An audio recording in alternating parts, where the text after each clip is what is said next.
You're listening to The Middle Age Gamers from Dimension X.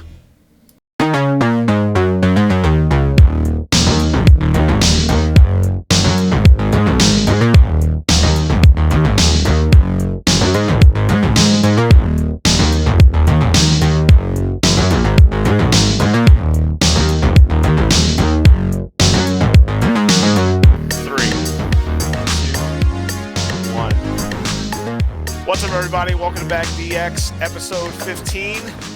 We got a special guest today, Courtney, and we also got the legend, the myth, the Michael McDonald security guard of the month, Tristan Ibarra, with his sexy Hulk Hogan mustache. Yeah, buddy. How are you guys doing? I'm doing good. How are you? Birthday was great. It was a Michael McDonald party down here, which was awesome. I got this beautiful standee that's sitting right behind me. You know, Michael McDonald always watching me. Yes. And I'm lucky it's still standing up because Rusty thought it was an actual intruder and tried to attack it. It's not sexy 70s Michael McDonald. It's old distinguished Michael McDonald. We're middle-aged gamers from Dimension X, so he's this middle-aged Michael McDonald. It's absolutely accurate for our show. Absolutely accurate for our show. Everyone came over. We watched the Philly game.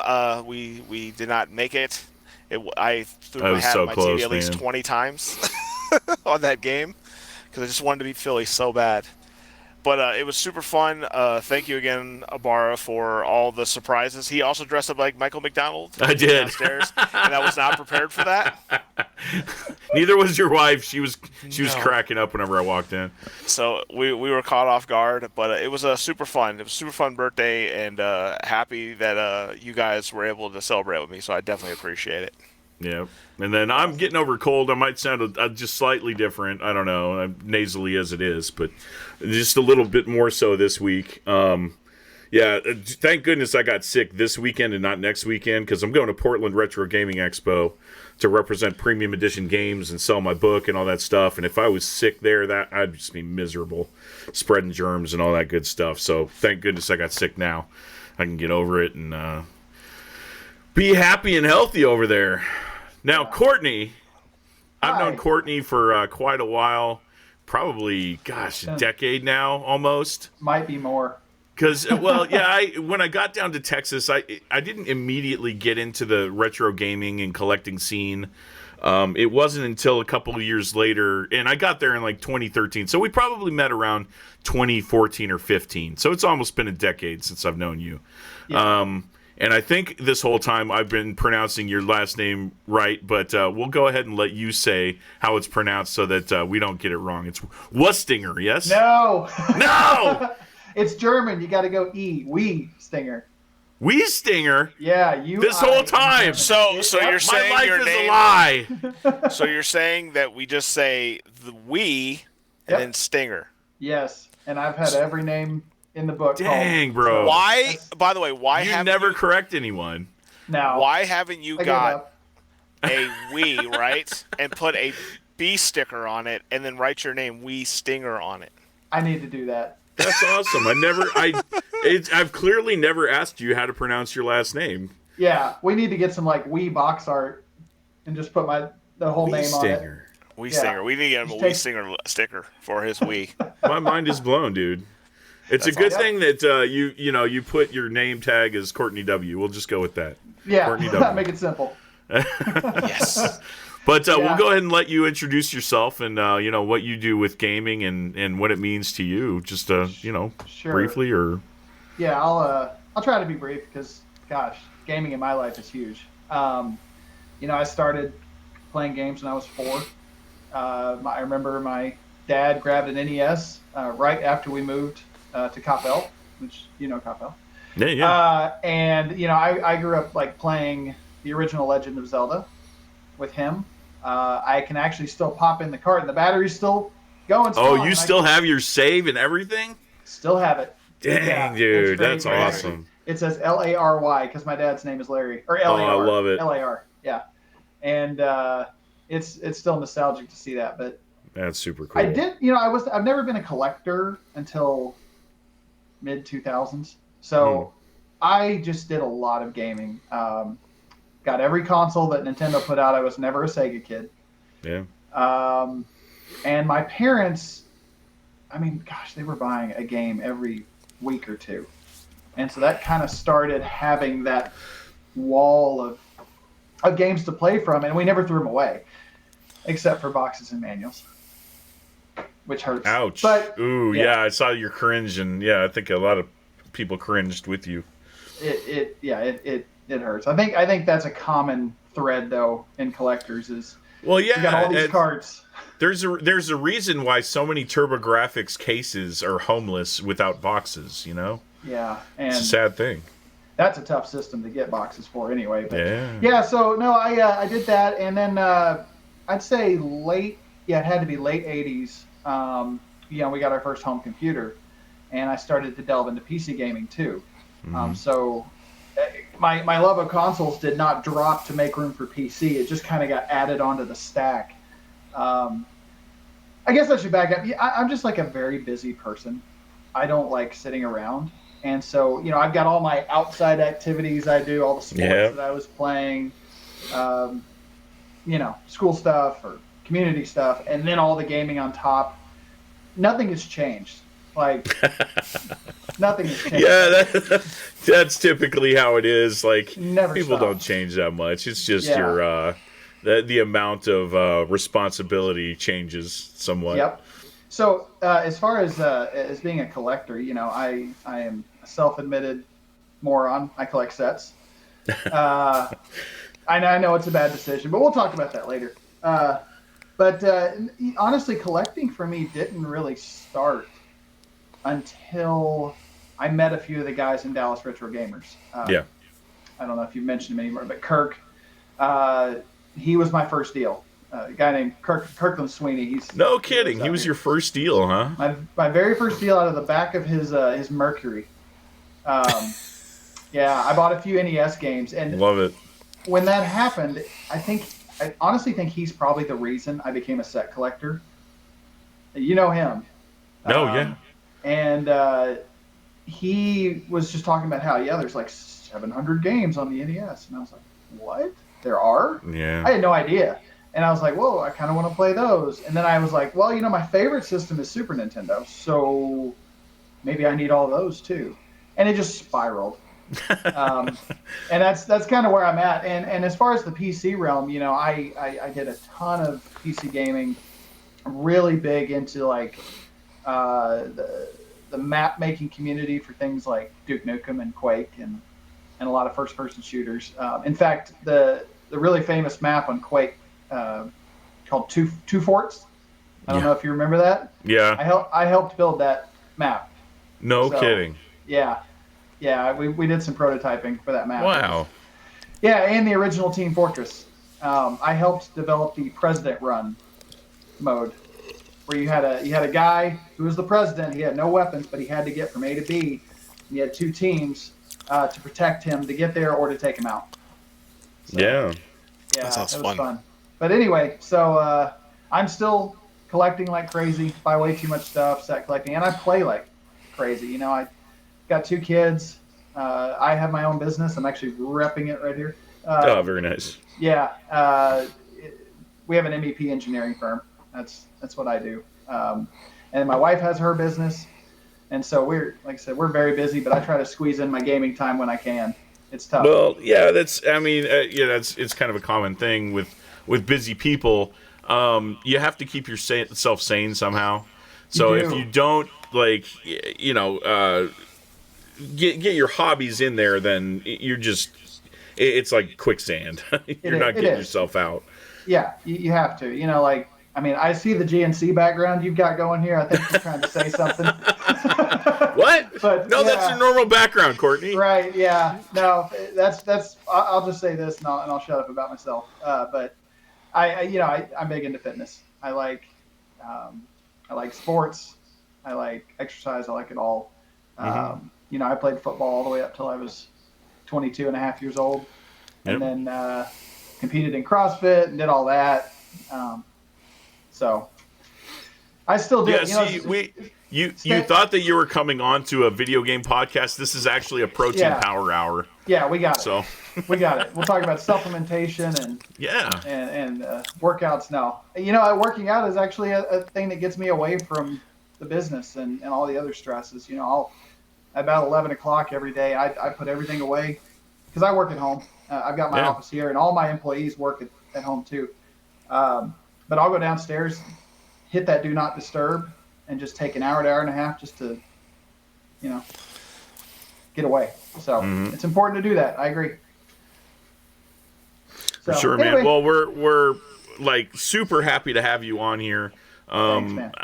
Every 5 episodes we have a guest, and I thought it'd be super interesting to talk to you because, like I've said, I've known you for almost a decade, and you're one of the most dedicated, completionist collectors that I've ever met. You're not a variant collector like, the aforementioned Kirkland. Yeah, just a little bit.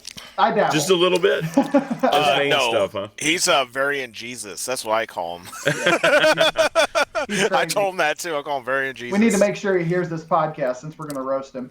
Yeah, well, he goes by Captain Variant, and was he on Nintendo Age with that same handle? Mm-hmm. I thought so.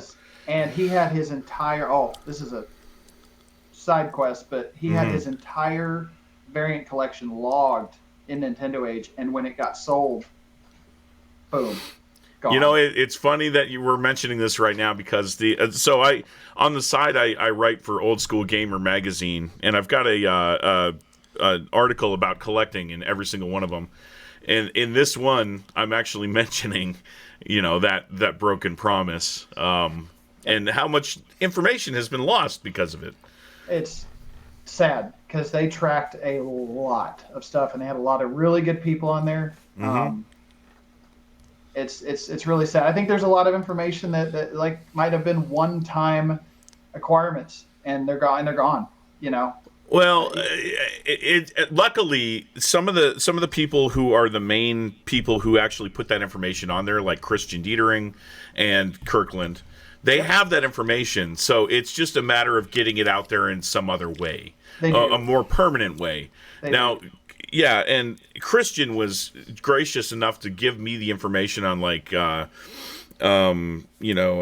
Time Walk Games and Retro USB and all that stuff. So those are going to be in my books. Sure. Yeah, and I'm super happy to have those out there. On the same vein, I've been trying to talk Kirkland into actually making a book of his own on variants. He needs to do that. It needs to be out there. Here's the problem. You need to get him to stop first. I know. Yeah. He's another one of those busy guys. He keeps expanding what he is tracking. Sure. So when it started, he was looking at, codes on boxes, codes on manuals, and things like that. Then it went to, now I'm tracking minor variants such as maybe a different color here. Oh, boy. I don't know. This one has a different screenshot on the back, like Dragon Warrior. There's one with a screenshot that has or Pokemon, this one says 5 hit points. Well, this character has 3, so that's a different variant. That's nuts. Now he's opening carts up and taking down serial numbers for chipsets. Are you kidding me? Mm-hmm. No, not at all. You have to think about it though. What happens all the time though with collecting, right? Once you've done something and achieved something, then you don't have nothing to fulfill that. So you start doing the 5-screw thing started, and then all of a sudden people are opening boards to look at stuff. Yep. Or this has the Famicom converter. Oh, yay. Correct. Yeah. And so there's so much crap. But the same thing with Nintendo Age, I think what it did was it just moved. I remember when all those Facebook groups started showing up, for Dallas Retro Gaming people, and then Arkansas and Oklahoma and all these people, and then all these people were sharing information with each other all the time and getting deals and all kinds of stuff. So I think it's why that it kind of went away from there. Well, it started becoming the Wild West on Facebook. Right, and now we're attaching value proposition to variants, and that's screwing up the whole thing. Because, you might come in, you've got a black cart and a blue cart, but the black cart has a variant where it's got a cut corner on the side. Why is that one worth so much? we let one person spend a lot of money because he wants to put it on his shelf, define the entire market. Yeah, I know. Well, we talked about this. I said the funny thing is that, like, think of it like the Marilyn Manson thing from back in the day, where they were like, "Hey, he took 2 ribs out to suck his own, you know what?" Yeah. And then that rumor went all the way around, and then everyone's like, "Oh, that must have happened, so that's got to be official." Everyone's talking about it, and that's what happens in gaming all the time. It's like, well, it's a little different in this case because I mean, you're looking at the data, but yeah, what you were saying, Courtney, is that one sale then dictates the rest of the sales, and that's where market manipulation. We've seen it with Heritage Auctions and allegedly, WADA allegedly. Yeah, I know. Shock. I drive by that Heritage. Well, I used to drive by the Heritage Auctions building on the way to work every day, and I just was I was like, but I mean, a rampage on this building and bust it. Anytime you get investors involved, and this is a whole different topic for another day, but anytime you get investors and people more interested in making money off of a hobby than the actual hobby itself, then you got trouble. Yeah. And this is the kind of stuff that happens. And yes, like one sale or 2 sales then dictate the entire valuation of those things that shouldn't be valued that much. Yeah, and we've got people sealing up games in these plastic coffins. Sorry. Yeah, what the hell? Who does that? But here's the thing. They're sealing up games that there are millions of. Oh, I know. Yeah, I know. Sometimes sealed. Maybe not millions sealed, but there's a ton of them. They'll say, well, I'm preserving it. I'm archived. No, you're not. No, you're not. Mm-mm. You want to put it on your shelf and you want to post it on Facebook so someone says, ooh. Yes, I do. Stocks. No one cares. I highlighted a name for that. I call them dick pic collectors. Because all they want to do is show off their business. That's all they care about. So I've got one sitting on my shelf right here, Final Fantasy, but that's only because it means that much to me. I love Final Fantasy. And I love it. That's the thing. You did it for you. Yes. It's for me. It's not. I'm not showing it off or anything like that. Right. 95% of collectors aren't collecting for them. Yeah. I guess the stocks. Yeah. We'll mention this when we get to set collecting. But I got. I do have a sealed game. You want me to go get it? Sure. I mean a graded game. Yeah. Love to see it. Please be Jaws. Please be. Yeah, okay. Jaws. My prediction. It's going to be Mary-Kate and Ashley's Sweet 16. That'd be great. Drum roll. All right, so this is a one of a kind. Oh. You might have seen this before. Doesn't have a very good grade, but I was proud of it. It's that one baby. right there. Ooh. Yeah, I think Tristan might know who graded this one. I don't know. Oh, tell me. You did, right? I don't know this. What? Oh yeah, duh. Bro, you oh my god. To me. Now it looks familiar. I completely forgot about that dude. Yeah, Secret Santa. That's so funny. It's a little loose in the case, but. Oh shit, dude! I've totally forgot about doing that. It's on the top of the shelf. I love it. It's a Christmas gift. It is. Yeah. I remember when he showed it to me, and I about died. I was like, "Oh my god, it's hilarious!" Oh gosh, that's funny. That had me fooled. Like I fooled myself. The best part of that was you were squinting in, like looking at, like, what the hell is that? Yeah. What's crazy is it's the box and manual. I have the cart over here, but it's sticker sealed, and I don't want to open it to put the cart in. You found a new way to stop people, Obara. I love it. So anyway, yeah. Unless we don't want to get off on a water rant because you know where I'm going to go with that. Yeah, exactly. That's another day. I'm not big fans. So now we'll go into pickups. Yeah. Yep. We'll have our pickups. Since you are our guesser, you will go first, and then Obara, and then me. There's a lot that I've bought in the last couple weeks. I'll go really quick. Got a few boxes of manuals. So just some NES, SNES. I am trying to get the Player's Choice set for Super Nintendo, so I managed to get the hardest one to find. And it's actually sealed. Wow. I bought it for carton manual price. So That's not bad at all. I talked him down from it. And then, let's see, got a few PC games. Looking for Love, Leisure Suit Larry. Didn't have that one yet. I played that one back in the day. So I loved Pharaoh. I don't know if you ever played Pharaoh back in the day. It was like the Caesar games, like the city builders. No. There was an expansion called Cleopatra. Managed to snag that from Douglas Hoaboo in Neo NES, yeah. And then a guy at Retropalooza had the Baldur's Gate 2 Collector's Edition, which is gigantic. That's awesome. For $20. I was like, very nice. Okay. I got that from you guys. Yes. Fun little demo. Yeah. Grabbed this NCI release called Treasure of the Caribbean on AES. Puzzle game. Yeah. Geski actually sent this over, and so I snagged one of those. It was really cheap. Let's see. There's a few other random Sega CD and Genesis games. Nothing too crazy. There is one in here though, and we can talk about this. So, got a few Saturn. Trying to finish up that set. I'm pretty close. I already saw one right there. I already know what that one is. So these are pretty good. Yeah, Herx is a good one. I had that on PS1. Creature Shock, actually surprisingly hard to get on the Saturn. It's one of those like really hard to find cheap games. I don't get it. But speaking of really hard to find games and how the market doesn't make any sense, I did manage to snag that guy. Oh wow! So, yeah. Battle Sport on Saturn. Friend of mine had it, made me a great deal on it.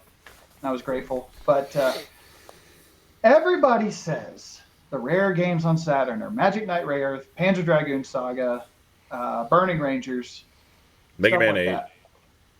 I've seen Mega Man X4. Yeah.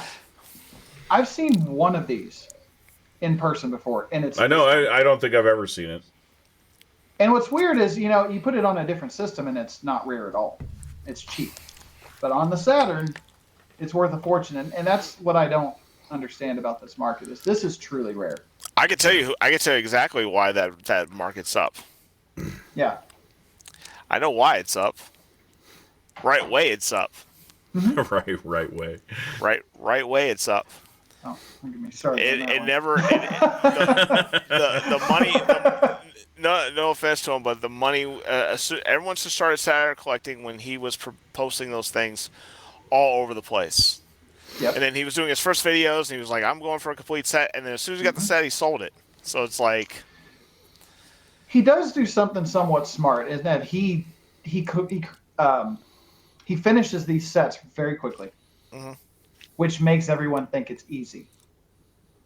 It's not. Some of these sets are incredibly hard. I thought this was going to be the last game that I bought, this Battle Sport, because I've never seen one. Meanwhile, I can go on eBay, and let's say I'm not doing an NES set. How many little Samsons are on eBay? So many. So many. It ain't rare. No. But now it's like Earthbound. Like I bought it. I traded an Earthbound for a Final Fight guy, and people were telling me that I was stupid for doing that. And I'm like, Final Fight guy complete. You'd never see it. Yeah. Why would I not go for it when Earthbound literally is on every convention table known to man? Right. I don't get it. It's everywhere.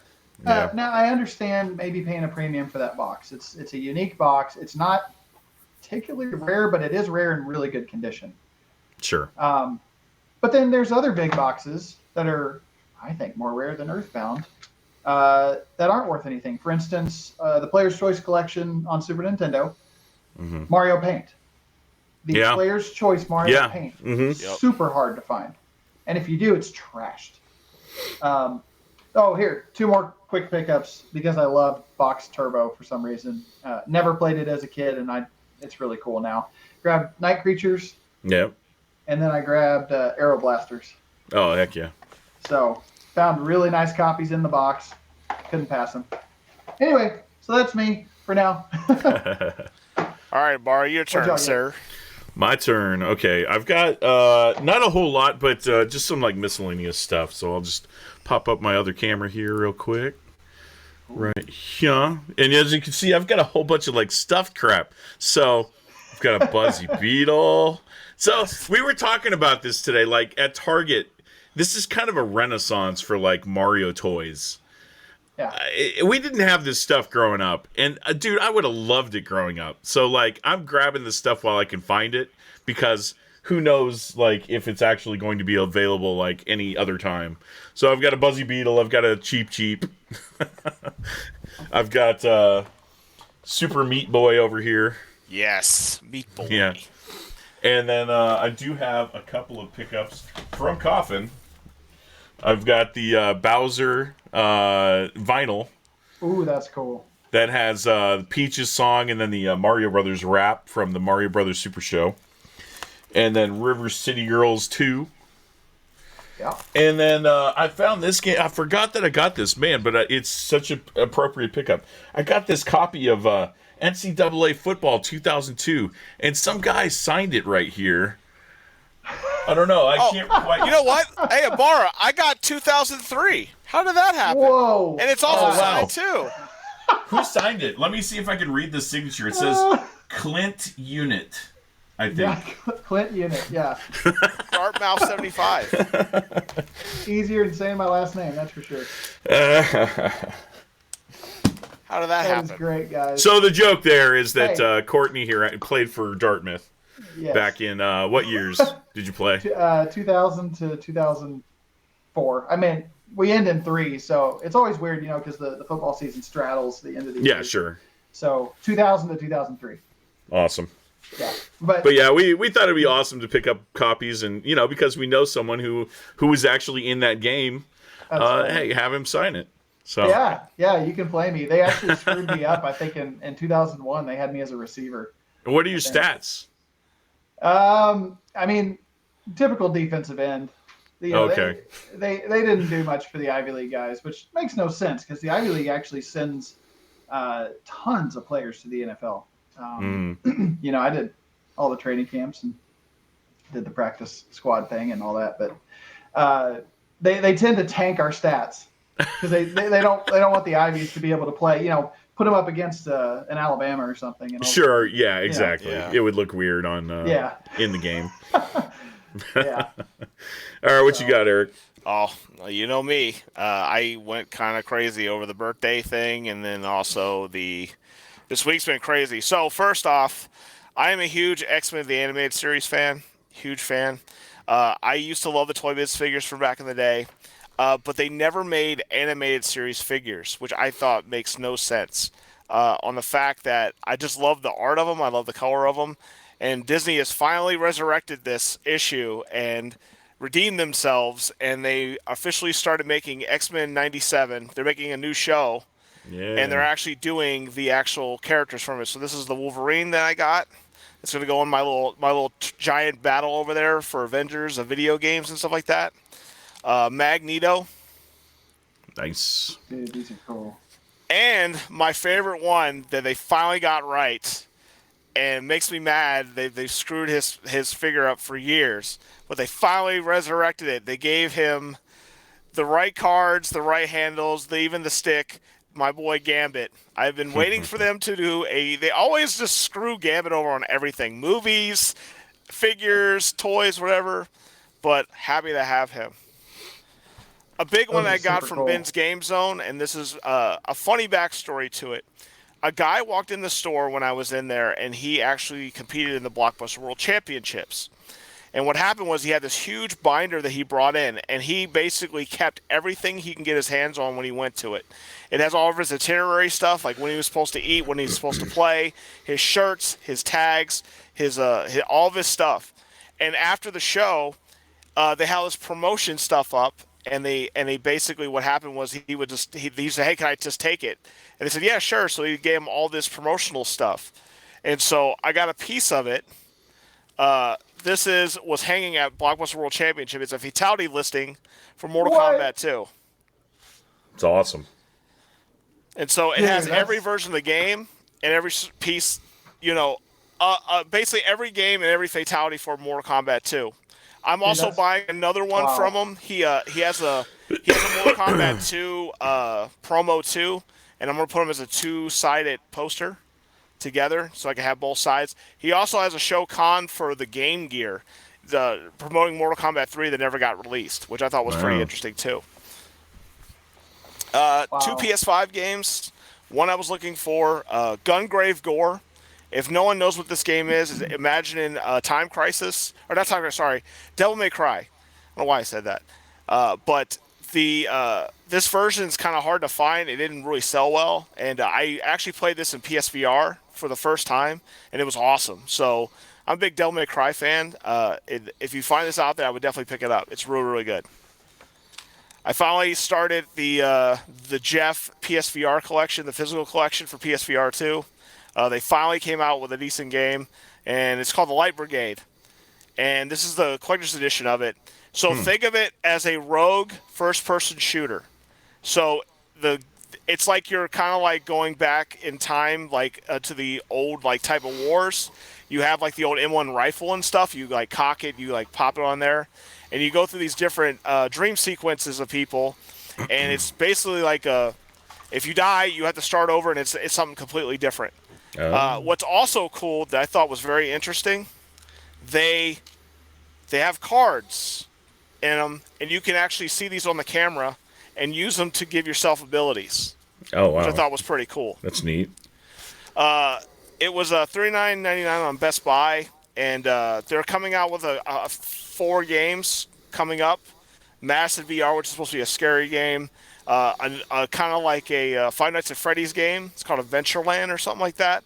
And then they have another a game that is it's only coming out on Play Asia, so I'm gonna grab it. It's called Vertigo 2, and it's another first-person shooter. I've never even heard of this. This is cool. So what's funny about the PSVR games? They're not popular in the States, but over in the UK and Japan, they love it. So if you want games for it, you have to kind of look outside the box. Best Buy has a contract with the only company, which is called Perp Games, and they're the only ones that basically produce and put out games. So if you look on their website, they always tell you when they're about to release something. Oh. And who is this?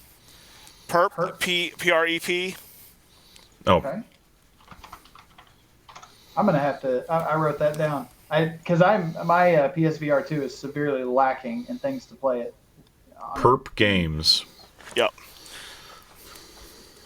Sony pays them. They do all the releases for VR games. They were doing them also on the PSVR. I had to get games from overseas because they had certain games that would just only get dropped over there.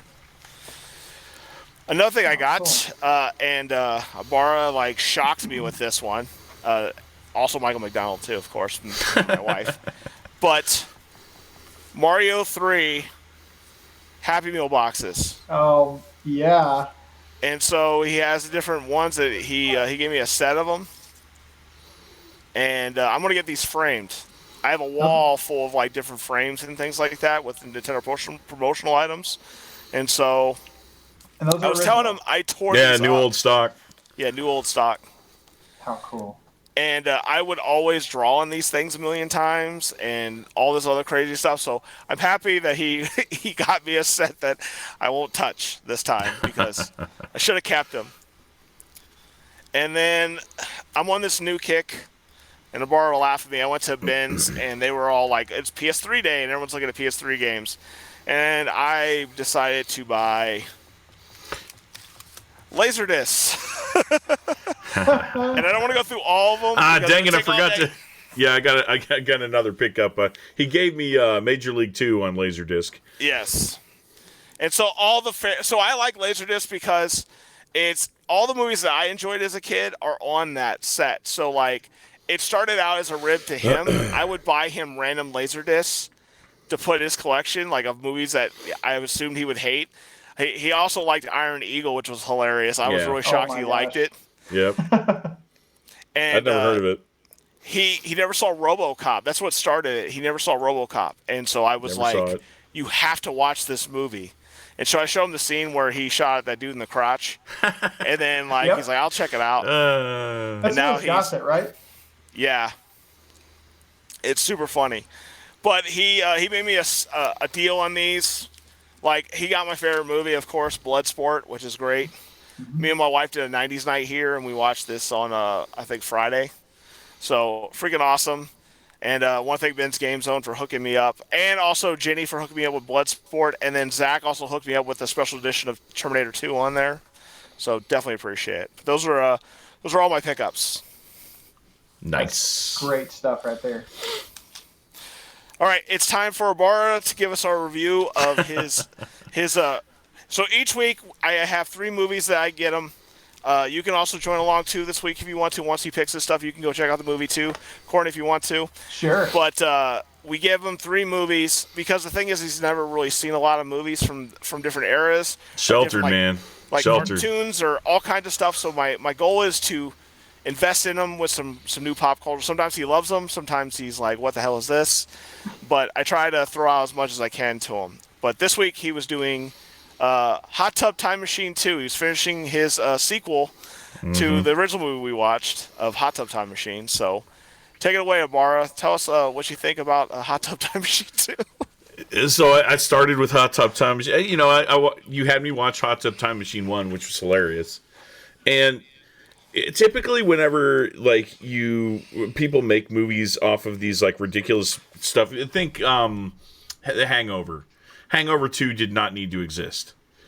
I think that was like an infinitely shittier version of the first one. The Hangover is kind of a classic. The second one, there was just a cash grab. So I was going into it thinking that it was the same kind of situation where like Hot Tub Time Machine is a funny movie and then like they're making a second one because of the success of the first. I was wrong. Like, you know, I was like, oh, here we go, like stupid slapstick humor. But there were a lot of situations in that movie that were just ridiculous and like, oh my gosh, man, like. I don't even want to get into details because it's so gross. No, you have to. It's a must. Yes. If you're not, I'm going to for sure. All right, yeah. So you can you can talk about Choosy Doozy, yes. The game show that they went on. So it's like American Idol basically. So they like have a crowd, or no, what's the other show? Not American Idol, but the America's Got Talent, maybe. Yeah, America's Got Talent, basically. So basically the whole premise of the show is, someone in the crowd will choose something for someone to do, and then whoever picked it has to do it. So like, one of the guys in the thing was like, "Have sex with a man," and he's like, "Uh-oh," he's like, "Yeah, who said fuck it? a dude." Yeah. So then he pushed it, and then he thought he was like playing this prank on them, and they're like, "Oh no, you have to do it." He's like, what? He's like, yeah, he's going to have sex with you because you picked the thing. So they basically got virtual reality things on. It was like this log cabin with like fire and all kinds of stuff. Yeah, it's all like romantic. And it's all romantic and shit. And they were arguing with each other in it. He's like, I just want to tell you I love you. He's like, don't you make this emotional for me? And then they have a lifeline in there he can pick. So, like, he hits it, and he's like, who do you want to do this for you? And then he picked his, I guess what was his friend's, like, kid or whatever to do it for him. And it's so messed up. Yeah, so they ended up having to, they don't show it, thank goodness. They don't show it, but it happened, and they're messed up because of it. And it was in virtual reality, so it didn't really happen, but it happened. So they're just, like, totally screwed up in the head. Yeah, the entire premise of the thing is like, I can't remember the guy's name, but he's just a total dick. Lou. Yeah, Lou is a total dick and like screws someone over and someone's pissed at him and ends up shooting him in the dick with a shotgun. And he's going to die. So they go back in time to try and prevent it from happening. But they end up going into the future on accident. And a big long story. You'd really have to watch it to really get like the full effect. But it ends up being that Lou in the future screwed his friend's son's fiance. So then his friend's son goes back in the past to shoot him in the dick because he's pissed. And they were hanging out together the entire time, and he was like messing with him the entire time through the whole show. Yeah, it's just funny. It's a really, like, adult humor movie. I do suggest it. My rating system has been, and we mentioned RoboCop. Do you remember that small scene in RoboCop where they're like looking in the store window and there's like this game show and there's this guy that says, "I'd buy that for $1." Yep. So that's my rating system. Is I give it however many I'd buy that for $1 out of 5, and I'd give this one a 4. 4 I'd buy that for $1. Awesome. I will say one more funny thing that that made me laugh the most in the movie was they had a drug in the future. It was called a ladybug. Yeah. And he hooked it to his friend, and he's like, he's like, "You're not going to enjoy this, but I am going to enjoy this very much." Yeah. But I would give it, so since I'm a big Trouble in Little China fan, I will give that 5 out of 5, all in the reflexes. So I suggest everyone watch that movie. Don't go into it thinking like it's got to be some kind of thinking comedy. Just go in there and just enjoy it. That's the best way I can do it. Enjoy it. Watch it at face value for sure. Yes, and it's one of Bar's favorite theme songs. Is in You're there. a fucking nerd, And no one likes you. They give that kid so much crap. I love it. It's great. Yeah. All right, sir. So you have an A, B, and C as usual. I have them in my hand. I am going to switch them around real quick.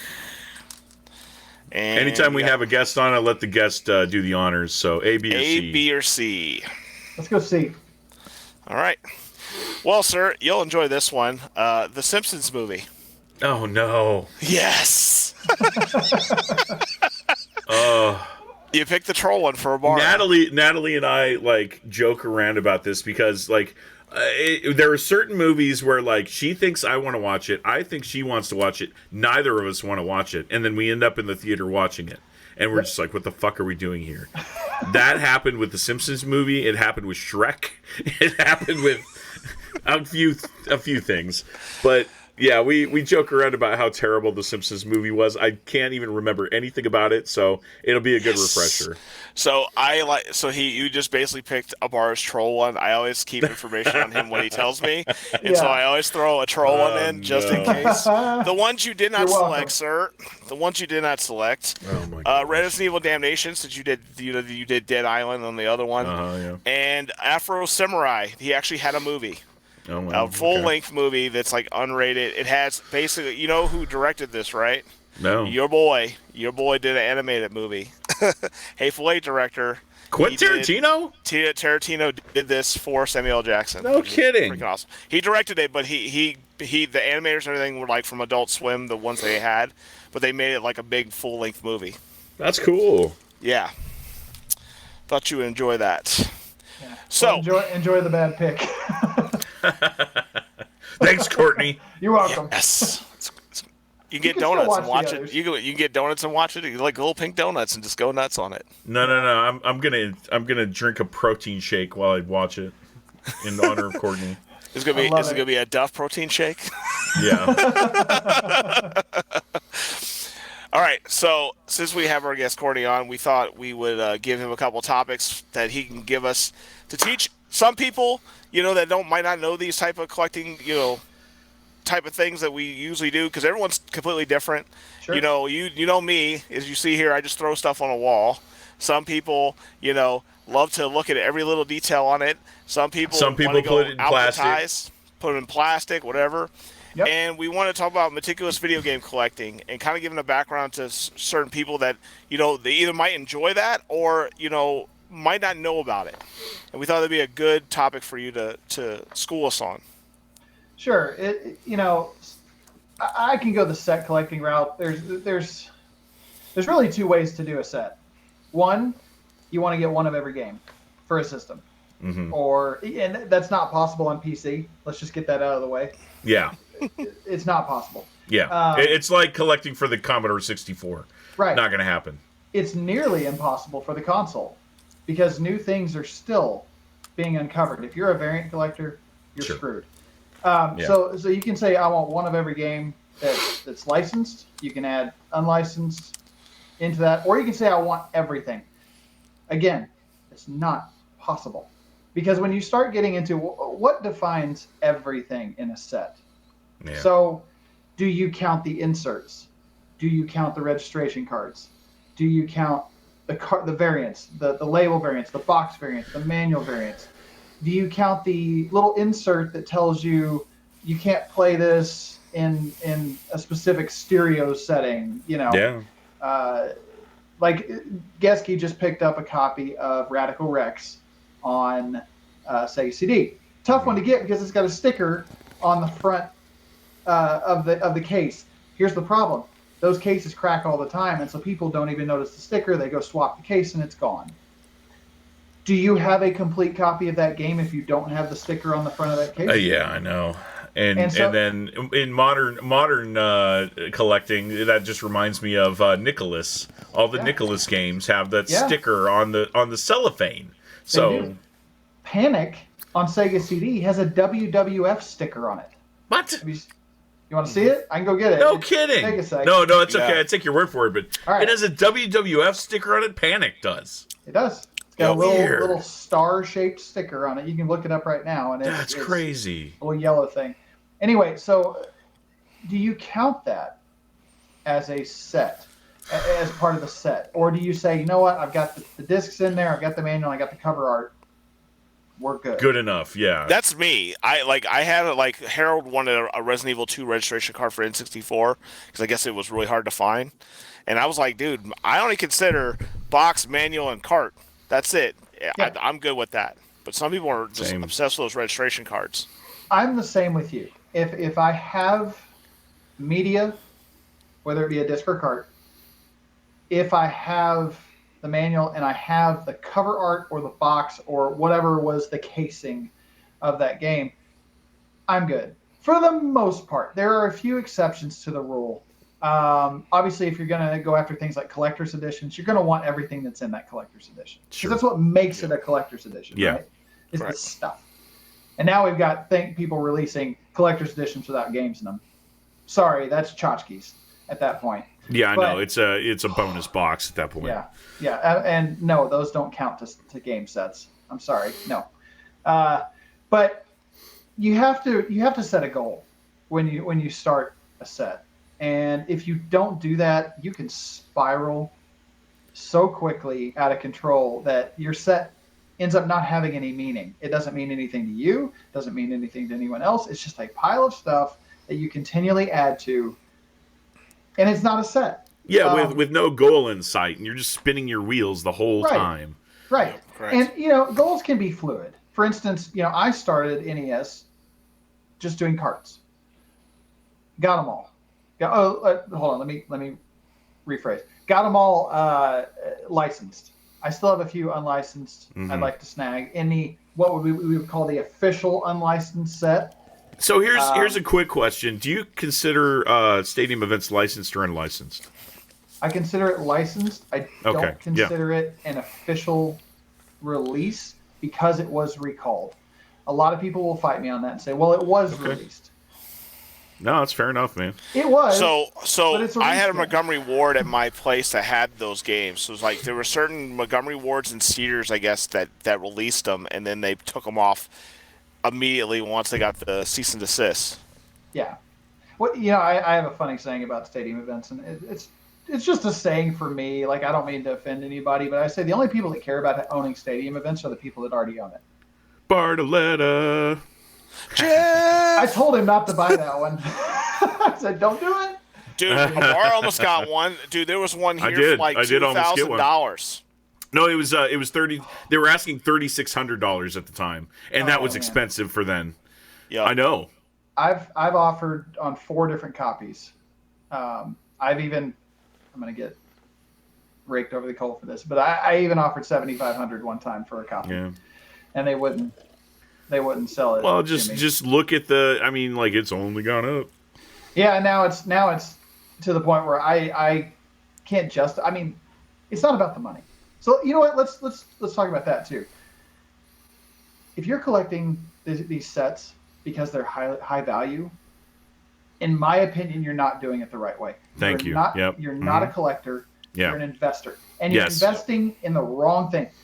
Take that money and go put it in a high yield.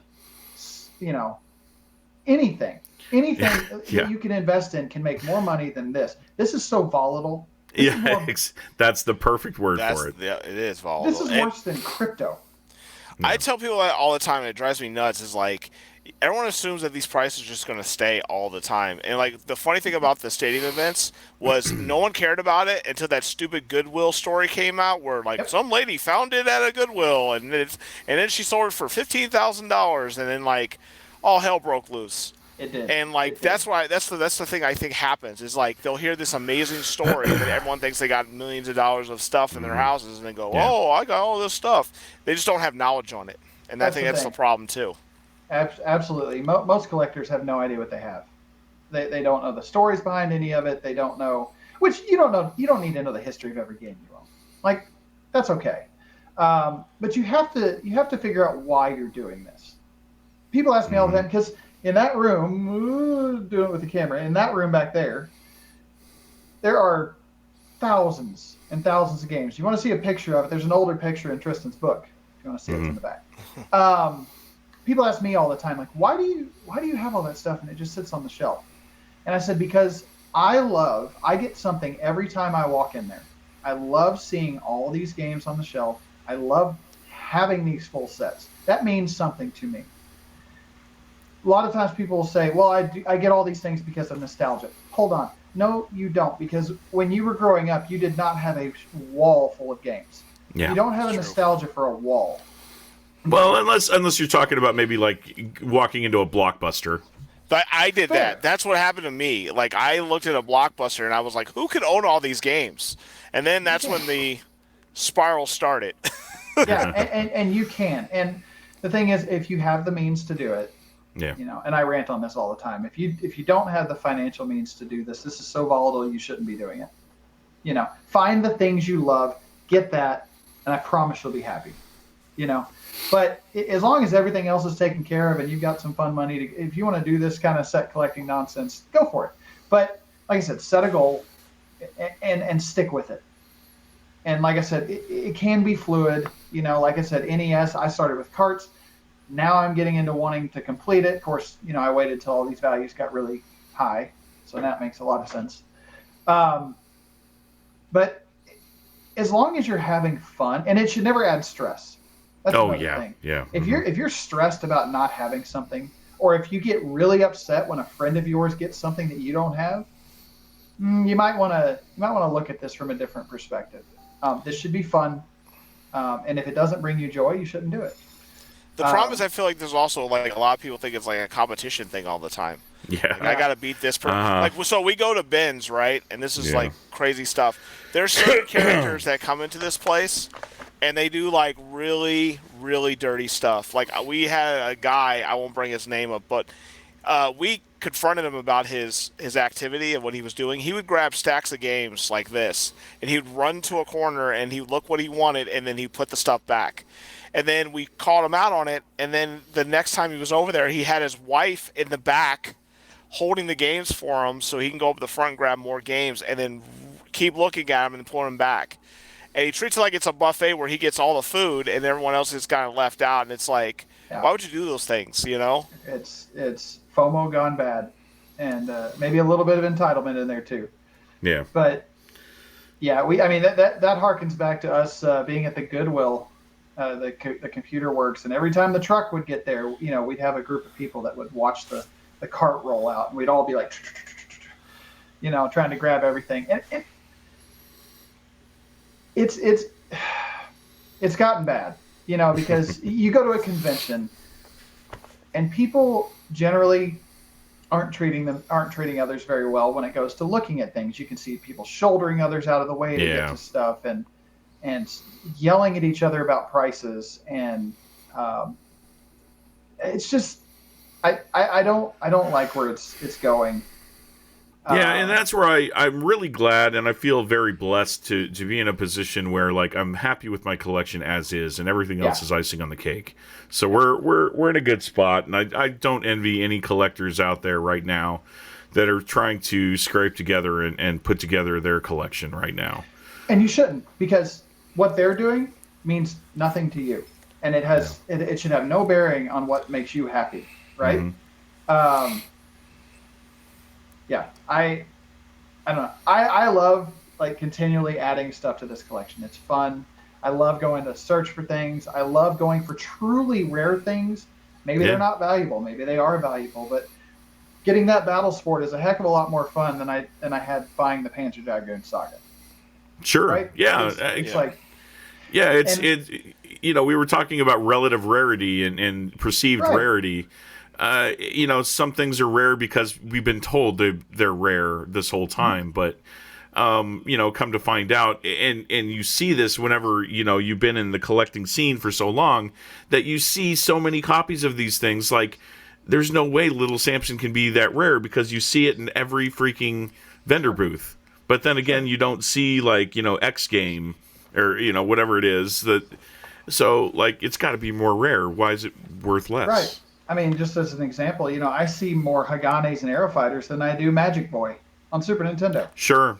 Hammerlock Wrestling. You don't see these cheap titles. It's funny with Hagane. I even told Amara, I was like, I've seen them. Like, some people are like, well, they're just Blockbuster exclusives. I was like, no, I've seen them in stores. I actually physically seen them in stores.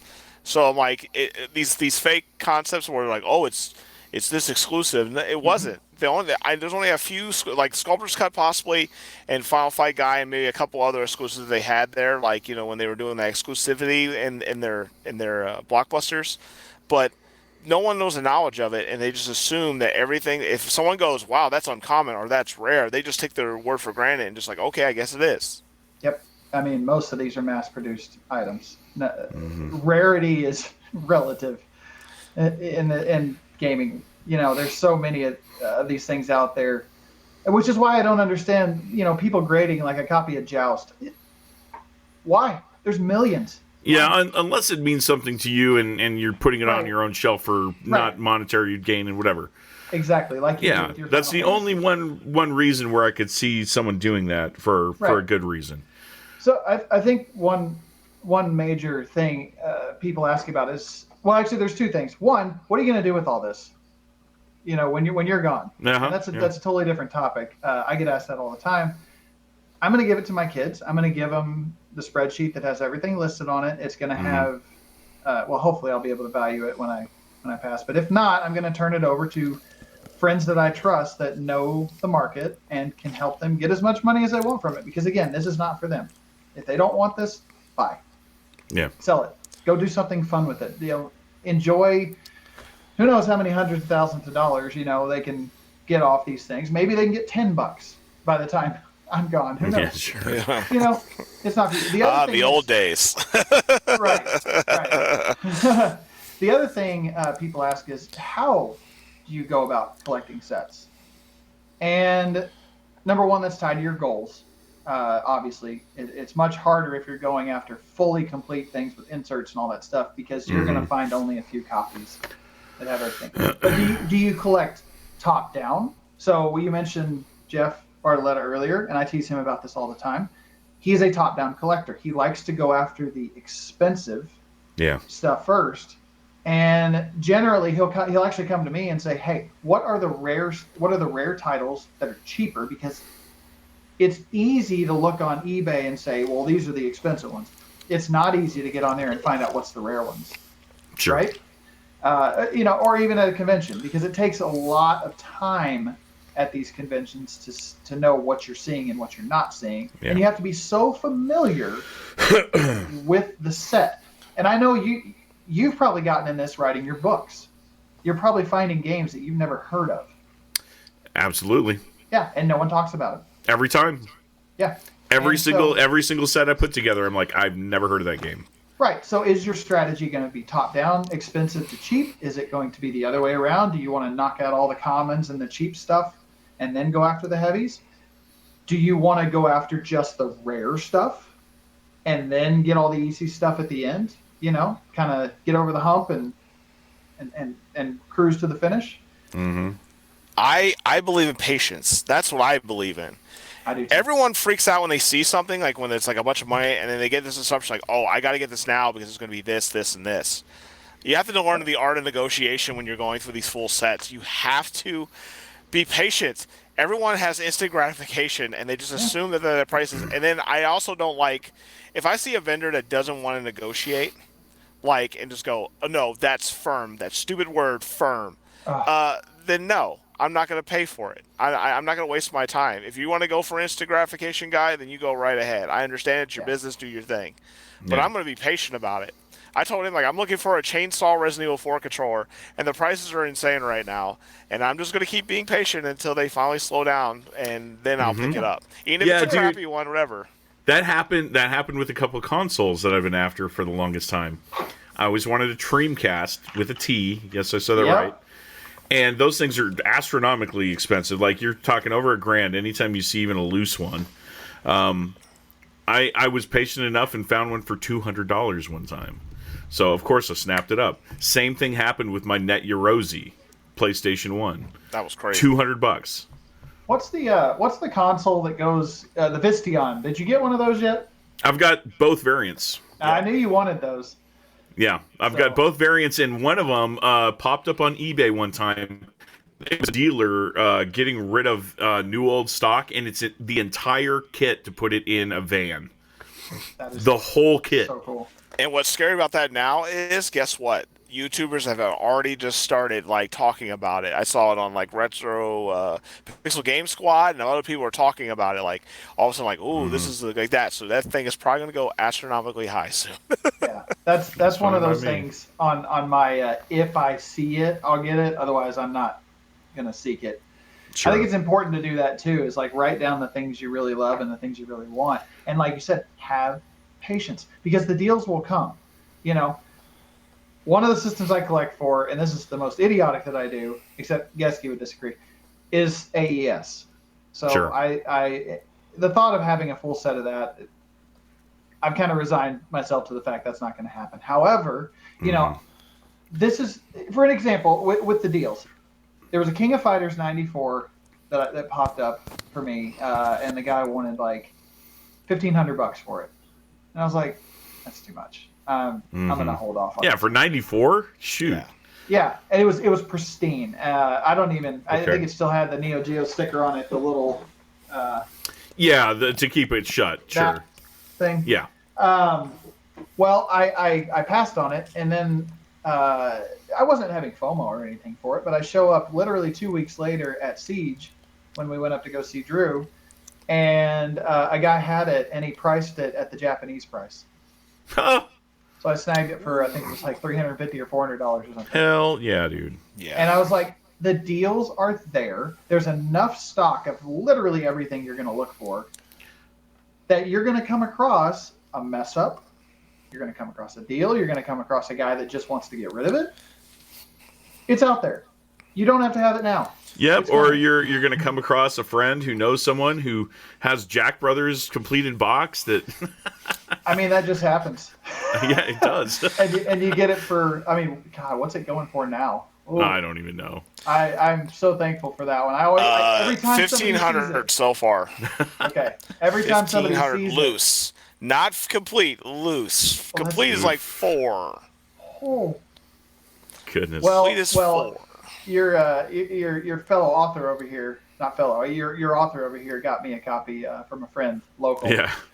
By the way, funny story. He told me that story, and I had a heart attack because I was like, that is like my favorite Virtual Boy game. That's, dude, I was telling him, like, I play it all the time, and then but you got it for that cheap, but the market was different back then. So it was. Yeah, it's not like you ripped them off or anything. You're both happy with it. No, and that's what I was joking about with him. I was always ribbing him about it. I was like, you gave Courtney the best looking Jack's Brothers ever. Oh, it's mint. It's mint condition. Well, it was just the funniest thing. Like, we're going through his stuff. He's like, oh, yeah, I got my Virtual Boy. He's, like, pulling out games. I'm like, what do you got in there? Like, Jack Brothers? He's like, oh, yeah, here it is. I'm like, what? I couldn't believe it. Yeah, I couldn't either. Yeah. It's wild. And I even told him, I was like, you're giving it to me for half price. He's like, you know what? Is it going to make you happy and all that? And I was like, man, I like people like you because you're genuine. Oh, Dan is such an awesome person. Dan Story, shout out to him, man. Yeah. And love that guy. You know, to give up because he has the opportunity to make a lot more money, and he chose not to. Sure. To make everyone happy, and that says a lot about his character. And I wish. And that's how he is. That is him. Yeah, I try to be the same way with my collecting. You know, if Same. I get a great deal on a game, I think this is me preaching, but I think if I get great deals on games, then I need to take things that other people want and spread that love, because I believe in Yeah. karma. I think it comes back. Yeah, absolutely. I agree too. So anyway, yeah. So set collecting, it's fun, but my only advice is if you really want to do it, set a goal, know what you're going after, stick with it, and have patience, like you said, Eric. It's So my last question, I'll ask both of you, and I'll say for myself as well.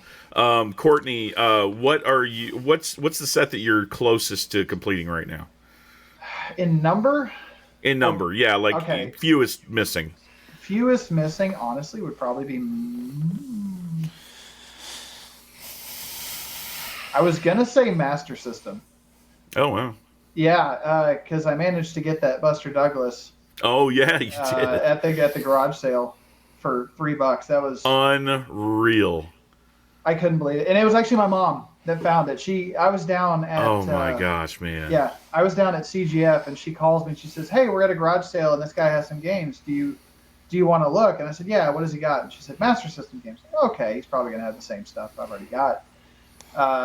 Never assume, because she sent me a picture, and sure enough, there was that red letter label on the side. And I was like, "Is that Buster Douglas?" And she said, "Yeah." I was like, "What does he want for it?" He said, $3. And I was like, "Does it have the manual in it?" Because that's the part that no one ever has. Yeah.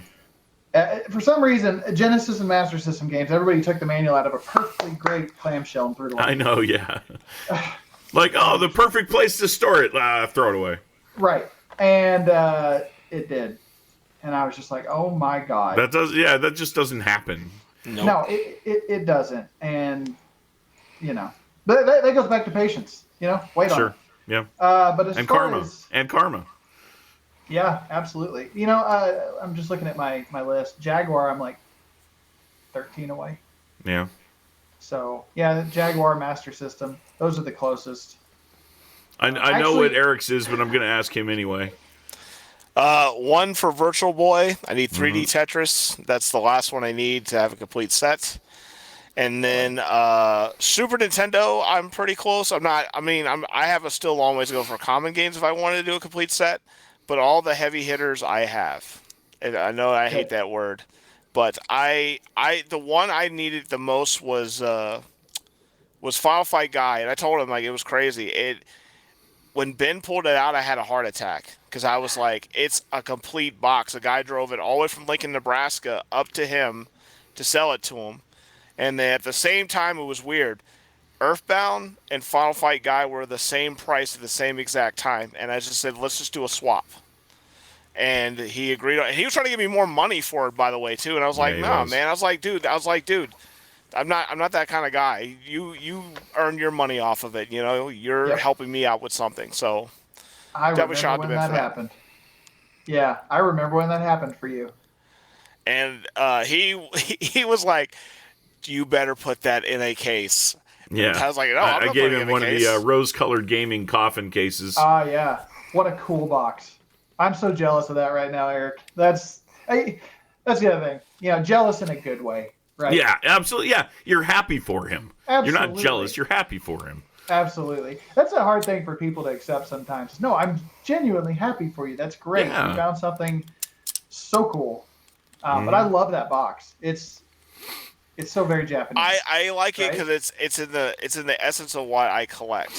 Yeah, there's a sticker label that was on it that got ripped out by some worker, and then the whole back has like some of the label that someone tried to take off, but they couldn't. Thank God they tore up the box, but like it has like the price on it, and it's like it's great. It's to me, I love that type of stuff, like the KB stickers and all that type of stuff. Yeah, it's got. I even gave Amara a sealed Castlevania Bloodlines, the box variant. Yeah, it's back there somewhere. Yeah, and I always in the mindset that if it's sitting on my wall, then I want, and if I'm not enjoying it as much as them, then I'd rather have them have it to take care of themselves. I don't ever ask money for it at all. Yeah. They've got stories behind it, and that's the other thing that like is important when you collect is that's where meaning comes from. You've got a story. You can look up there, you can see it, and it's like, oh, it's a good memory. Heck yeah. You know, but That's Yep. cool. That's cool. And I know you guys are. I mean, well, you just said your sets. Tristan, you're not doing any sets anymore. You're done. Well, no, that's not true. Oh. I go after weirdo sets. Okay. So I have an entire Gizmondo set, if you're not counting both European and US variants, which I'm gonna start doing. So I have every single Gizmondo game now, to include both of the GPS maps. Like, holy crap, the US maps were impossible to find, and I ended up getting them sealed for an insane price. But then I'm going after the Tapwave Zodiac, which I'm only missing 2 games for. The Nuon, which I'm only missing 1 game for, and that's like a white whale. It's a Korean game called Crayon Shinchan. Okay. Yeah. I'm not familiar with this. I need your book. The US rarity for the Nuon is Toshiba Tetris, the one that I did a new NES release for.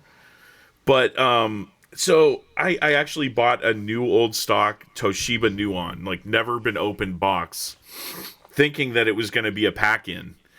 Well, it turns out that there's a mail away thing for. Yeah, so you have to mail away for the free game. That's why it's so rare. But I never knew that until I opened up my own, brand new Toshiba Nuon. If it doesn't explicitly say that this coupon expires, mail it in and get your game. Well, yeah, they're sitting in a warehouse somewhere, I'm sure. Oh, yeah. You know they are. You see new old stock stuff popping up all the time. Yeah. Guarantee there's a crate of that somewhere. But what's annoying about those is, dude, and like, there's no official case for that game. It's just in a white, one of those like cellophane sleeves, one of those just cheap 2-cent CD sleeves. So, I mean, you would probably find one at a Goodwill if you went rifling through like every single CD that they had. But who's going to do that? His first one, I went to Bellevue at a thing, and I showed him pictures of these DVD players, and he's like, "Does that say Nuon on it?" And I was like, "Yeah." And I knew nothing about it. I didn't know it was a console. Yeah. And he's like, "Dude, I picked it up." And I was like, "What is it?" Yeah, $10. He's like, "It's a console." And I was like, "What?" I didn't know that. The DVD players aren't all too expensive. It's the controllers that are insanely expensive.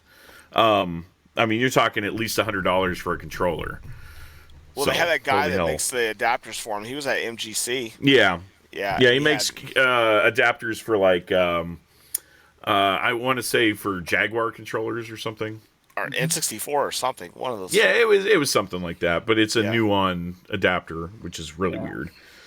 So yeah, I collect for obscure stuff. Like anytime I see a GP32 game online, I'll pick it up. It's a Korean console called the Game Park 32. Yeah, so I'm just into weirdo stuff, trying to complete those sets. What about the duck? Oh, Mega Duck? Yeah, I've got a complete Mega Duck set. Oh, you do? Okay. I do. I bought it in one shot from someone in Brazil for like $40. That's awesome. Wow. Dude, I loved all that obscure stuff. There's something fun about it's almost like it's the macabre, it's like that, oh, you collect for the Nintendo. Oh, how quaint. Yeah. As you're sipping your gamer tea, Yeah, got my smoking jacket on. Like I'd love to, and this won't happen, but I'd love to get a hold of an RDI Halcyon. Yeah. Oh, wouldn't we all? Stuff like that. It's just neat. One of the guys in New NES actually has the Laserdisc player, just not the module. Really? Yeah. I don't remember who it is, but he actually has the Halcyon Laserdisc player. Someone I saw in another room in Facebook, he had it, but he had none of the accessory pieces. It was just a Laserdisc and something else. And there's only 2 games. There's whatever's Quest, I can't remember. Thayer's Quest. Thayer's Quest. Yeah, Thayer's Quest. The NFL game. That's right. Chiefs vs. Raiders or something like that. Yep. Yeah, it's crazy. I'm sure there were more in development, but. Oh yeah, it had to be.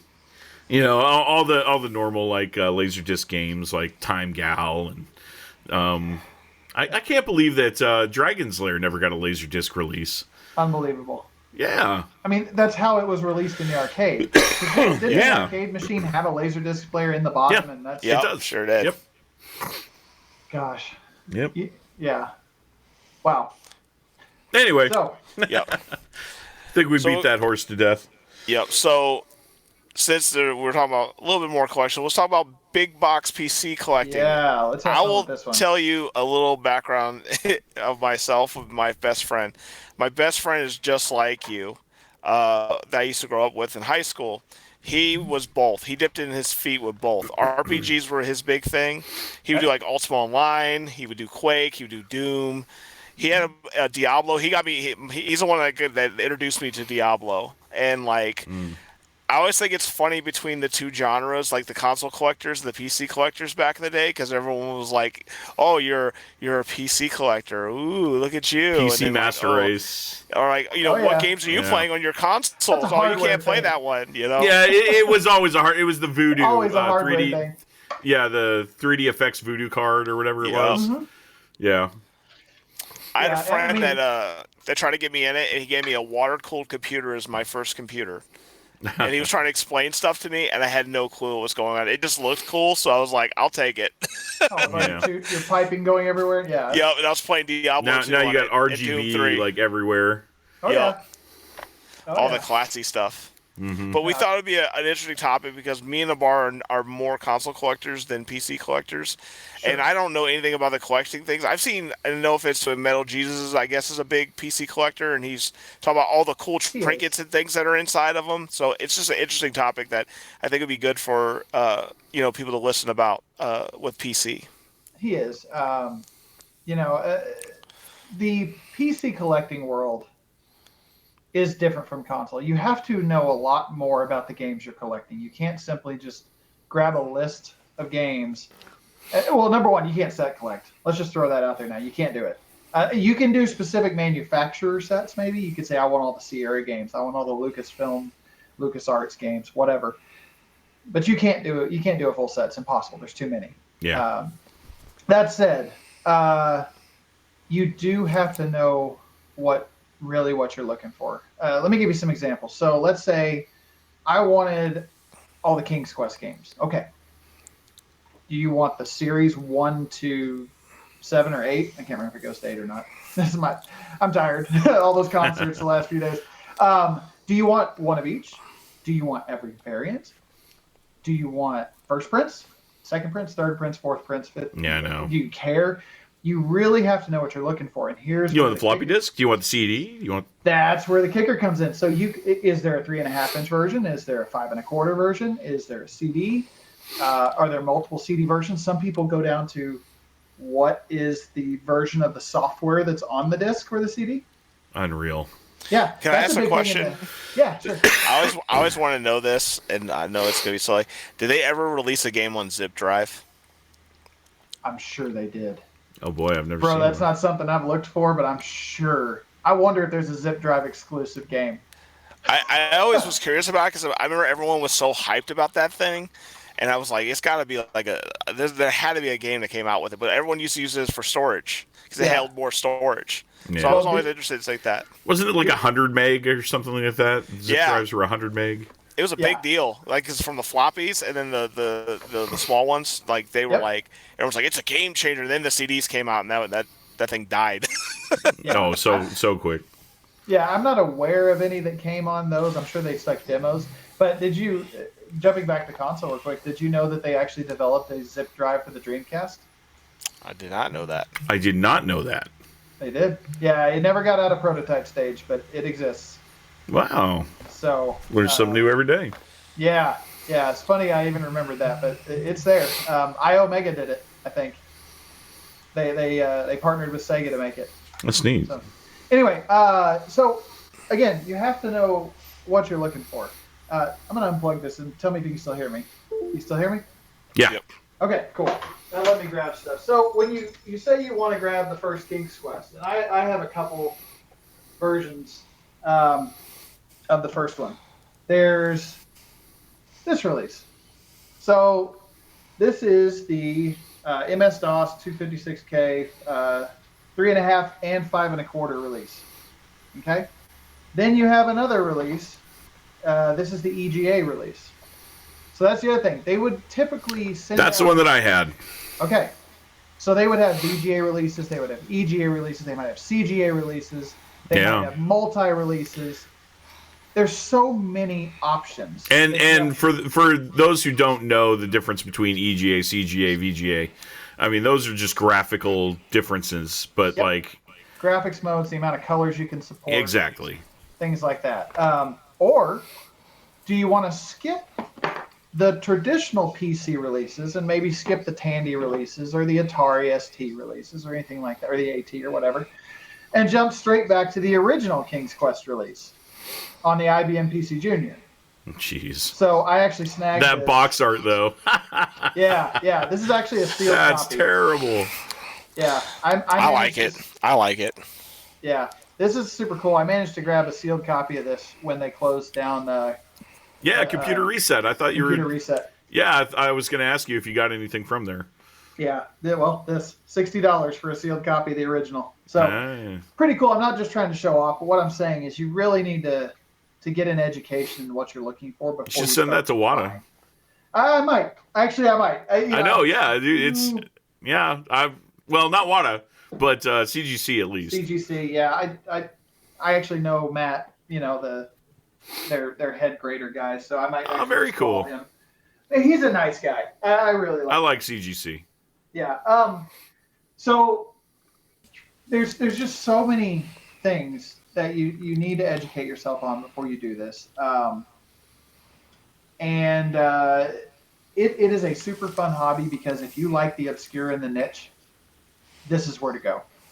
Because it's intimidating. Courtney. It's super intimidating. So my friend had boxes. I would watch him open these things up, and I'm like, it has a cloth map and like trinkets and dice and stuff. I'm like, what do you do with this? You have to like put these down and play with them. Yeah, that's the thing. So like here. I mean, they can go crazy. I ought to pull down the Ultima 9 Dragon Edition. That has so much crap in it. I could show you this Baldur's Gate thing, but so like look at this. So this is the id Anthology. Yeah. Okay. It released this well after a lot of the Doom stuff had come out, but they throw in all kinds of random stuff like a T-shirt. They've got a prepaid calling card. Yeah. Right? That's how you by the way, girlfriends. By the way, if you're a Saturn collector, is your copy of Alone in the Dark complete if you don't have the prepaid calling card that came with it? So think about it. Got a Pure figure. Yep. It actually came with a comic book, and my copy sadly does not have the comic book. I'm trying to find it, but it's got a poster, it's got dog tags, it's got the Book of Id, which has all of the discs, and then it's got other inserts, and that's the thing. It's like, how crazy do you want to go? On a side note, my entire childhood, I thought it was ID Software, not id. I did too. Yeah, 100%. I won't lie. Yeah, and they are actually based right around the corner. They were in Mesquite. Yeah. Mm-hmm. Yeah. I mean, there's an explanation of ratings stuck in here. There's so many things that you've got to do, and I can see where the intimidation comes from. So we've actually got someone in Neo NES, Jessica Jenkins, who's like one of the OG QuakeCon attendees and stuff. I mean, she's huge into that stuff. So I would pick her brain about id if you have any questions. Like, not that you don't know it already, but I'm sure her knowledge dives deep as well. Oh yeah, and we actually had a guy, a friend of ours that worked there. I think Jesse Sosa. Yeah, Sosa. Uh-huh. Yeah, but I mean, there's so many things, and there's also there's expansions, and there's everything. So here's the Baldur's Gate. I'm not going to pull it all out because there's a million things in this box, but there's trading cards, there's discs, there's inserts, registration cards, all kinds of stuff. Was it Eidos that had those coffin cases, those Yeah, so that is a segment of big box collecting that is extremely popular right now, and that's weird boxes. Okay. What's that really weird one? It's like Imaginarium or the Amazing Machine or some crap Incredible like that. Machine had one that was really weird. That was really weird. Yeah, Gabriel Knight. I'm looking for this box. I'd love to find it. It had a trapezoid box. and it's like in the shape of a Z. There's Oh my ones gosh. that look like that. Here's one. So Well, the Tomb Raider and the Final Fantasy ones were all like that too. They had those weird triangle ones that they were doing for a while. So this was a popular one to have the cutout. This is actually a mouse pad. It's awesome. It's in here. Yeah. And they would do this. Unreal did that. Unreal did the cutout. So if you look at Unreal, they actually put the disc right here. Oh, that's neat. Cutout. That's really that's cool. Yeah, and so I love searching for these crazy boxes. You were asking about the Eidos boxes. Like, here's the original Thief. Yeah, and I remember Final Fantasy was an Eidos relief. Yeah. They're gatefold. And they did this for a bunch of them. Revenant, Thief 2. Tomb Raider? Yes, all three. Tomb Raider, yeah. 3 of them, maybe, did it? I don't remember how many. I don't remember. Also, I saw ones that were when they released, Ninja Turtles, Konami had, Ninja Turtle, PC ones, and people were like, those are super expensive. And I was like... Oh, hey, do you have Mega Man 3 box? Not on PC. Not on PC. Oh, dude, Really? I had that one back in the day. It was so terrible. What a terrible game. Oh, my gosh, it was bad.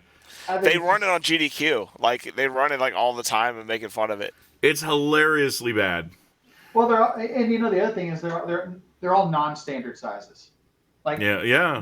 Because what the whole goal was to put. Yeah. So what's your organization system? Is it alphabetical or just alphabetical? Okay, it would have to be. It would have to be. Yeah. I like Courtney's like, no, I do it by color. Yeah. I do it by shapes. And you could. I have to say this. You know what actually started me on PC collecting was Lucasfilm games. One of the most important games in my life was The Secret of Monkey Island. I was going to say Monkey Island. Yeah, that's the game that got me into PC gaming. And I just have such nostalgia for it. And so I wanted to collect all the Lucasfilm games. I'm actually still trying to do that because one of the weird boxes that I want to collect is Day of the Tentacle. They had a triangle box. It was it's in the shape of a triangle, but it's like a big obelisk, like a column. You and Jessica Jenkins would get along. Day of the Tentacle is one of her favorite games. Oh yeah. But they also had a lot of obscure releases too. Lucasfilm did.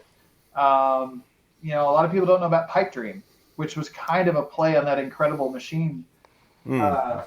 It's another puzzle game. You had Night Shift, for instance. Oh, so weird. That artwork. Yeah, that's very distinct. Very 90s.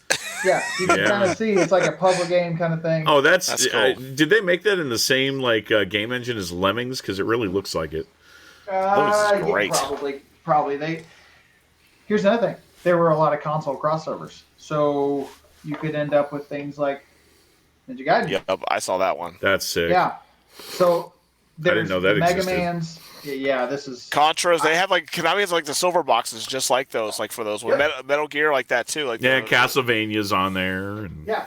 So another thing you can do is you can collect based on engines, game engines. So I love Duke Nukem.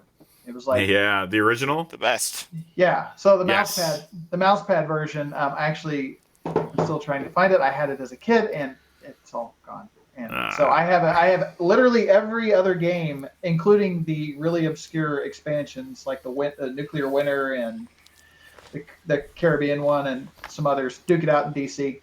But you can go after engines. So there weren't a lot in the build engine, which was Duke Nukem 3D's engine. There were a lot of games that used it or used a slightly modified version. But there weren't that many, in total. Maybe 10, 12 games. So you could get all the games made in that engine. For instance, this game, Nam, made by GT. It's a first-person shooter based in Vietnam that used the build engine. Wow. Well, I didn't know this, and this is what happens in PC all the time, is there was an expansion to that game. I can't imagine Nam sold well enough to actually warrant an expansion, but they did it, and it's World War II, GI. Huh. And that's the rabbit hole you can go down. Nice EB Games sticker on there, too. Yeah. Maybe a newer game that a lot of people knew of, Sin. So you guys heard of Sin? Okay. Yeah. Yep. So Sin was great. I can't believe that it hasn't gotten more popularity than it has. Eric, see, look, stickers. That's right, $5. Oh no, dude! For PC gaming, like I would rather it have a software etc. sticker on it or something like that. You know what I'm saying? It's so cool. Yeah. Did you know that Sin actually had a big box PC release expansion called Wages of Sin? Nope. That's the thing. There's so much stuff on PC. Gosh. And I can see why it's intimidating. So this just goes to my point. If you're going to start collecting PC, which in my opinion, PC is more fun than console because of the niche and the weird and the fact that you're always going to be learning things. And that's, I will say, because of my research, like once I completed my console book and felt like I could put that to rest. Yep. My console collecting took a huge backseat because I know I'll never have it all. I've got everything that I want, and I know everything that's out there. I'm not learning anything else. Did I make a mistake? Yeah. So here's another thing that people like to go after in PC collecting is the what they call the feelies. And I'm sure you've heard somebody talk about that before. Yeah. For those that don't know, what a feelie is it's something that was included with a game that doesn't really affect the gameplay or the game itself or really even explain anything. I just pulled out a random one. I pulled out Space Quest 3. So the guys that started this whole feelies thing, in my opinion, was really Infocom. They're the ones that kind of popularized the feelie. But just looking at Space Quest, so you got the manual, you got all your discs, you've got catalogs, T-shirt promo, software catalog, another one, a Prodigy catalog. That should bring back memories. Prodigy, yes. Yep. You've got a registration card. And then you get these things like a piece of green film that's used as a decoder. Mm-hmm. And if you can find this unpunched, it's super cool. There's another catalog and a letter from the president. My gosh. Oh yeah, all in a box. Insane. That size, all in a box at an inch tall. I was wondering, like, do they do that so they get more money? You know, basic. I know they're not really expensive to make that stuff, you know, but like, I always wondered that. Like, is that why the prices were so high back in the day? I don't know. Yeah, and so this is what can happen in PC games. This is what's going to jack up the price. Yeah. If you're looking for this stuff. It's, for instance, this is an unpunched. What would you call it? It's like a set of. It's like 3D glasses, kind of. Yeah, but not 3D. They call it a death ray shield. So you're actually supposed to punch this out and assemble it with this green decoder, and then put it over your eyes like a pair of glasses. Let's see what Courtney looks like in it live. So, yeah. Woo. So, for instance, Hitchhiker's Guide to the Galaxy that Infocom did. Inside that box, there was a cotton ball, and they called it fluff. Yeah, they called it fluff. It was just a piece of cotton. Oh, that's hilarious. The sense of humor on those people. Yeah. I love that. How about the world's... and you'll have to excuse me. I'm sure somebody that listens to this is going to grill me on this one, but I think it was like the world's tiniest armada or something, and it's from the game, like a Might Armada. They gave you a plastic tiny little Ziploc bag, and there was nothing in it, but the Armada was in that bag. That's so funny. And so if you don't have that bag, it's not complete. The original Leisure Suit Larry. The original Leisure Suit Larry, they gave you a napkin. It was a cocktail napkin, and it said lefties on it for the bar in the game. So anyway, not to ramble too long on this topic, but that's it's a perfect example of we talk about completionism with the console, but PC takes it to a whole nother level, obviously. Another level. The thing about it is the barrier of entry, even though it's intimidating, is low because you can find whatever you want in it. If you want to collect adventure games, you can do that. If you want to collect the games that had decoder rings in them, you can do that. There are lists out there that people have made that say, here's all the games that have copyright wheels in them. If you want to collect a specific manufacturer or a type of game or an engine, you can do all these things. And like I said, that makes the barrier of entry low. Yeah. In my opinion. With collecting for PC and collecting for console, obviously we can draw some parallels, but really it boils down to one thing, and I'm going to quote some of my favorite 90s arcade games, the attract mode. Knowledge is power. Yep. Knowledge is power. Like, if you don't know what you're looking for, if you don't know what's out there to begin with, then you're just going to be spinning your wheels. As a collector, you need to really have that focus first. Otherwise, yeah, like you said, it's just a pile of stuff. It is. And there's no point to it. I agree. And, that concept applies to consoles. It applies to PC. A lot of times, vendors and people that call themselves collectors and all these things, they don't know what they have. They haven't done the research. They don't know the history behind these games. I'm still waiting for the day I walk in and I see a 5-screw, what is it, 5-screw Mega Man 1? That's like super hard to find, and it's even contested and so it's the same with Castlevania 2. There's a 5-screw out there. Gotcha as well. Gotcha. Yeah. See, I'm waiting for the day I walk in and there's one sitting there for $3 because they don't know. Yeah. They don't know. It's important no matter what you're doing in this hobby, because it is such a volatile hobby, and because we let one sale define everything, or one guy calling it rare defining it. You need to know what you're looking for. Take the time, because if you're going to spend a ton of money on this stuff, know what you're spending it on. Yeah. You're not going to go just walk up to a car dealership and just say, I just want the red one. You're going to get in the car. You're going to test drive it. You're going to learn about it before you go and drop 50 grand on the thing. Mm-hmm. So yeah, if anything with PC collecting, you got to know what you're looking for, and you got to have self-control, like we talked about earlier. You can't just, because you could fill an entire house and not have a 100th of what's out there. Well, yeah, it's just incredible to see what you have, and obviously you know your stuff because you've been doing it for so long. How long have you been PC collecting? PC collecting, as far as I've been gaming since PC gaming since the late 80s. So you've been amassing games since the late 80s and learning about. I mean, you said that you weren't really collecting because you threw some stuff away, obviously. But we all do. I would say late 90s is when I really started picking up more big box PC stuff. Yeah. And that wasn't. I didn't call myself a collector. I was just like, hey, this would be fun to have. I played this as a kid. Yeah. And I was still a kid, but I played this 10 years ago. I would like to have a real copy that we didn't throw out in a garage sale or something.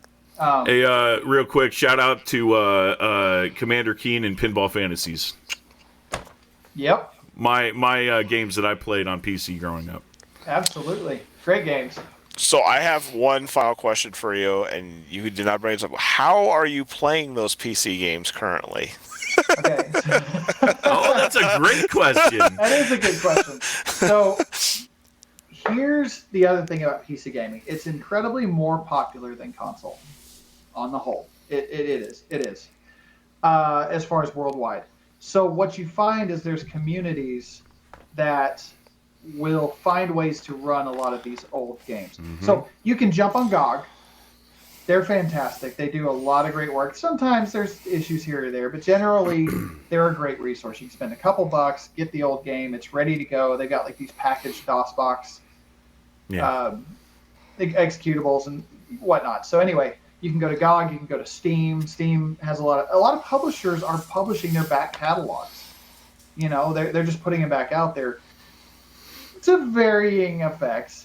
Sometimes they just throw them out there and nothing works. But as there are options, if you want to use DOSBox, you can. It's a little clunky sometimes. It's not the easiest to figure out especially if you don't know how to mount drives and do all this stuff. There are front ends like ScumVM that you can basically take an original disk, copy all the software over, play it through ScumVM. Then there are communities that develop custom executables that you copy the software over, you execute those, and they will run the software in this windowed mode that's designed to run that software. There's just a million things. And so I guess my recommendation is Google. So we have a thing. We say Yeah. we say GTS in our family, and that means we don't know something, go figure it out. It means Google that shit. Yeah. Yep.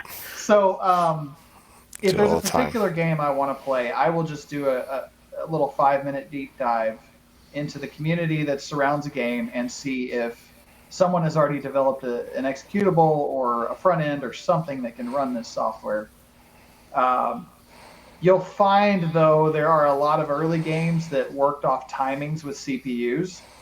And so hopefully whoever developed the executable took that into account. So if you had a famous one, have you guys played Blade Runner, the adventure game? No. Yep, I actually have that big box here. Someone Okay. just gave it to me. You can get it to run. It's very tough, but you can get it to run on a modern PC, although you don't have to because they actually did it for you now. I think Night Dive maybe did it. I don't know if it's Night Dive. This limited run actually had a release of it. Yeah, I grabbed it on the Switch.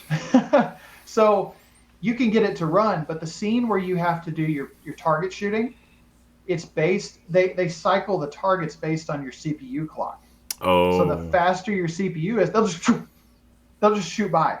You can't do it anymore. No, so you have to get a program that actually downclocks your CPU. Yeah, emulates that CPU clock. Yep. That's So awesome. there's all kinds. Again, just look, Google it, figure it out for each individual game. There is no catch-all solution to playing this software. If it's on GOG, just save yourself the time and spend $3 because your time's worth more than the hours you spend figuring out how to get something to run. That's what I do. So One awesome. final question for you before we move on. What was your first computer? What specs? I believe it was either, I'm going to say it was a 286-33 with a turbo button. Yeah.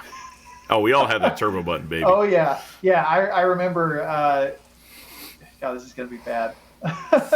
So my dad brought home a disc that someone at work had given him and said, hey, there's a fun game on this, you should play it. I get it home and there's not enough memory. So that was my first experience in spending $1,000 to add, I don't know, 6 kilobytes of RAM.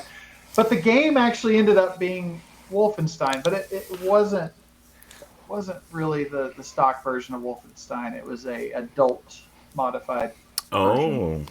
Yeah. Here you go. Here's something fun with PC collecting. Classic Steam. Yeah. Here's something real fun with PC collecting. If you want to get an original copy of Wolfenstein, which I don't know, I think that's like a gateway drug to PC collecting. It's that and Doom and all the originals. Yeah. If you want the first print, you need to flip the box around and look at the screenshots. You'll see in a hallway screenshot, there is a golden eagle. You know the golden eagle they used in the Nazi regime? Yeah. Okay. There's a little vase below it that it's sitting on. And in the middle of the vase, there's a black circle. If that black circle is just black, you don't have a first print. And that's one of the only ways to tell if you have it. If you have a swastika in it, that's a first print because they So it was censored. Yep. Censored it, pulled it back, and then re-released it, and it was fairly quick. Yeah. That happened a lot. So anyway, fun little side note, but yeah. Well, thank you for all that information because, like, even me back in the day, I'll tell you a funny story. I bought an expensive computer to play Doom 3, and Doom 3 still didn't work it was higher specs than it, but then I got an Xbox, and then it played perfectly on there, and I always got confused, like, how did that happen? Like, how does the Xbox run that game? And my expensive PC could not run that game, so I thought that was hilarious. I think a lot of the trouble for developers back then was the potential for different system builds was a lot higher than it is now. I think you got a lot of proprietary standards. You got a lot of consolidation of software protocols and hardware protocols and all this. So you can build some software, or you can build a game in a specific engine that everyone is already making sure their stuff is compatible with. Back then, there were everything. Yeah, it was the Wild West back then. It was the Wild West, and to have a piece of software that can do everything is impossible. Yeah. So I think that was part of the problem. Well, thank you for the information on that. That was actually very, very interesting for sure. The next topic will be retrospective. This is basically what happens is we swap games for each other to try out, and basically what happens is we'll give them a week, they'll review it, and then they'll tell us what they think of it. Last week, I had Alien Syndrome for PS2 Japan, and then he had... Which one did you have, sir? I had... I always want to call it Hotline Hawaii Miami, Shakedown. but that's not Yeah, right. Yeah, it's Hawaii Shakedown. Hawaii Shakedown. Oh, that's yes. great. Shakedown Hawaii. Shakedown Hawaii is great. Yeah. So I'll let you go ahead, Amara, and give your review on Hawaii Shakedown. Yeah. So Shakedown Hawaii is another game by V Blank. They were following up the highly popular Retro City Rampage. Yep, NEX. Yeah. But I mean, they famously they're an indie publisher, but they like do their own releases, or indie developer. They do their own publishing on basically every single console and platform that they can. I mean, Retro City Rampage, they did a freaking DOS. I mean, a PC release, which was kind of unheard of. Nick got mine. But they did the same thing for Shakedown Hawaii. There's a Wii U release of it, for example. There is. So I played it on PlayStation 4. With those games, like, I know that the first game, like, was a lot of work. And I think the team is, like, 1 or 2 people, if I'm not mistaken. Yeah. They may have expanded after that. I'm not sure. But I'm highly impressed with such a small budget, small development team. What they were able to pull off. And it's, just kind of making fun of the old Grand Theft Auto. It's top down, kind of like the original Grand Theft Auto and Grand Theft Auto 2. If anyone's played those. Wish they'd stayed that way. I love those games. I know, yeah. I used to play those back in the day too. We used to pop open the PlayStation, put in our own music CD, and then different cars had different tracks or whatever. That was pretty cool. The new ones are great, but those originals are cool. Yeah. The V-Blank originally, what their idea was they wanted to take the entire Grand Theft Auto and put it on an NES cart. That was the original plan, and then they found out that they could not do it, and then they moved it over to PlayStation because PlayStation invested into it, which I thought was pretty cool.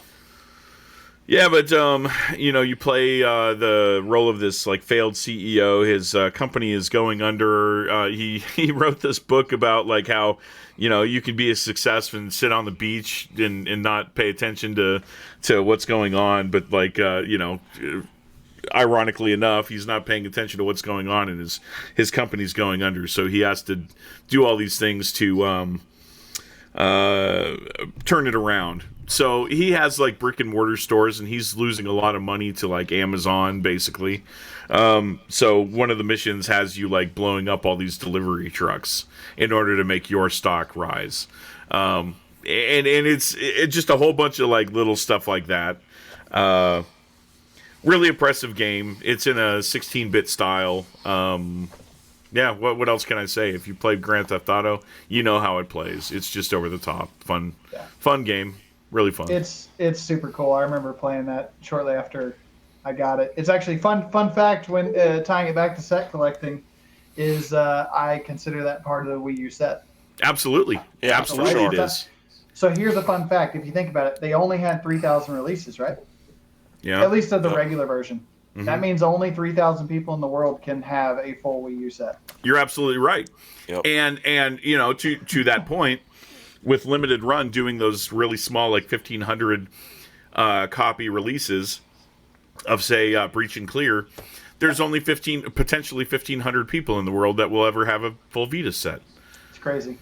I know. It's weird wild to think about that. It is absolutely super wild. But yeah, you mentioned Grand Theft Auto, and I couldn't help but think about the PC Big Box. They actually released it there too. Oh, nice. That's so awesome. Pretty cool. Yeah, pretty cool. Anyway, Cool. No, I agree with you. Oh, That game yeah. is fantastic.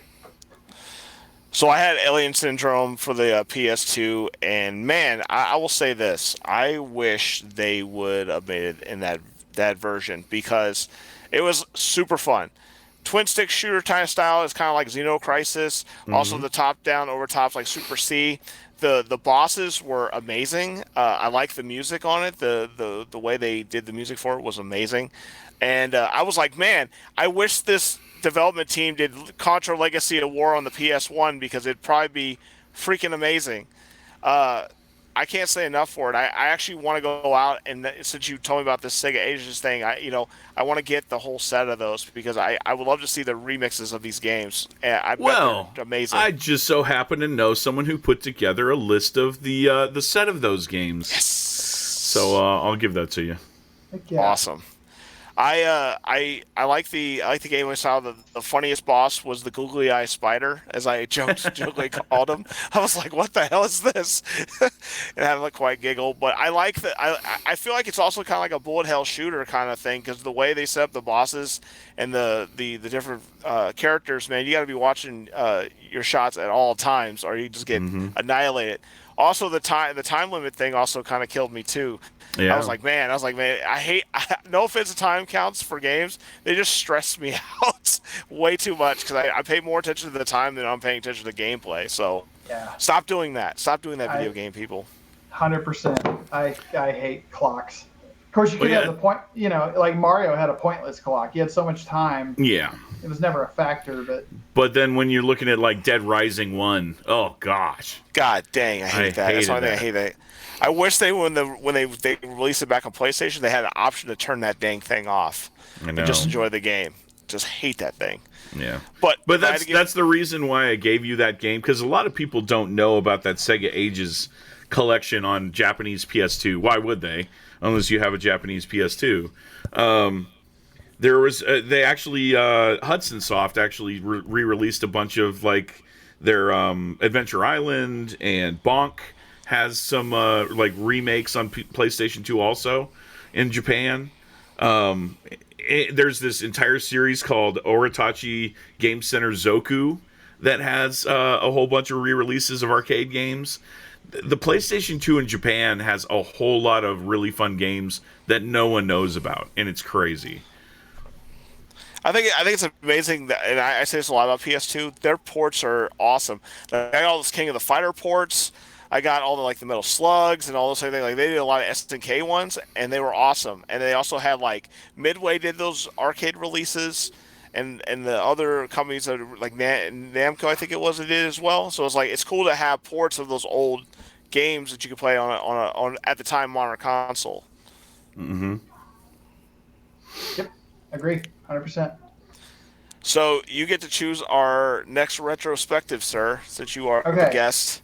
So I need you to tell me if you've played these. I've got 3 in my pocket to give you. Okay.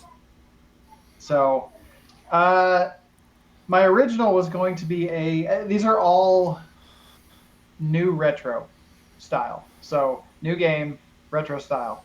Have you played Proteus? I have it on PS5. I bought it the day it got released. Okay, and Coffin told me about it, so I've got it also. Okay, so I haven't we will played not it yet, make that one. You guys got to play it. We won't make that. The other one, and I'm guessing you might have played this. That's why I have a backup. Tunic. Have you played Tunic?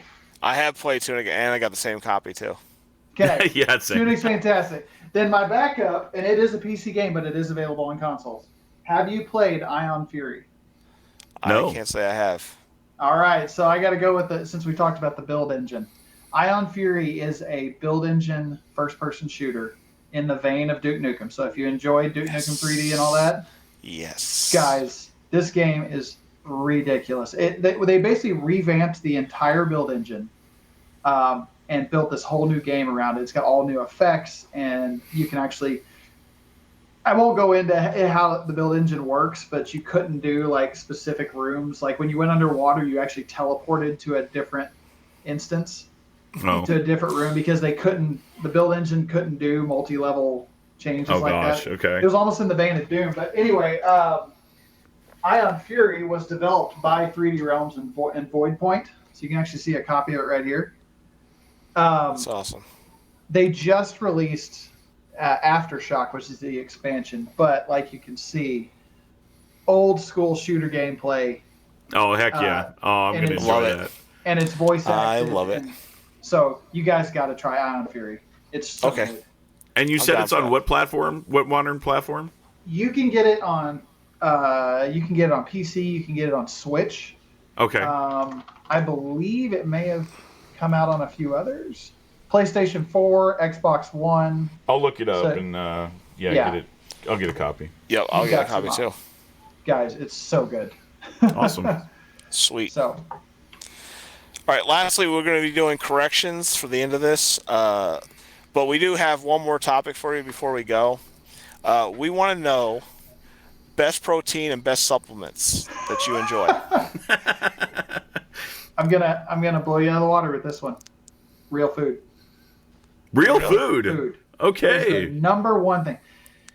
I have found that, I mean, when I was growing up, I took creatine, I took protein supplements. I never put any of that weird stuff in my body. I never over there getting Ripped Fuel or all these other supplements that you don't know. If you can't read what's on the back, you shouldn't be eating it.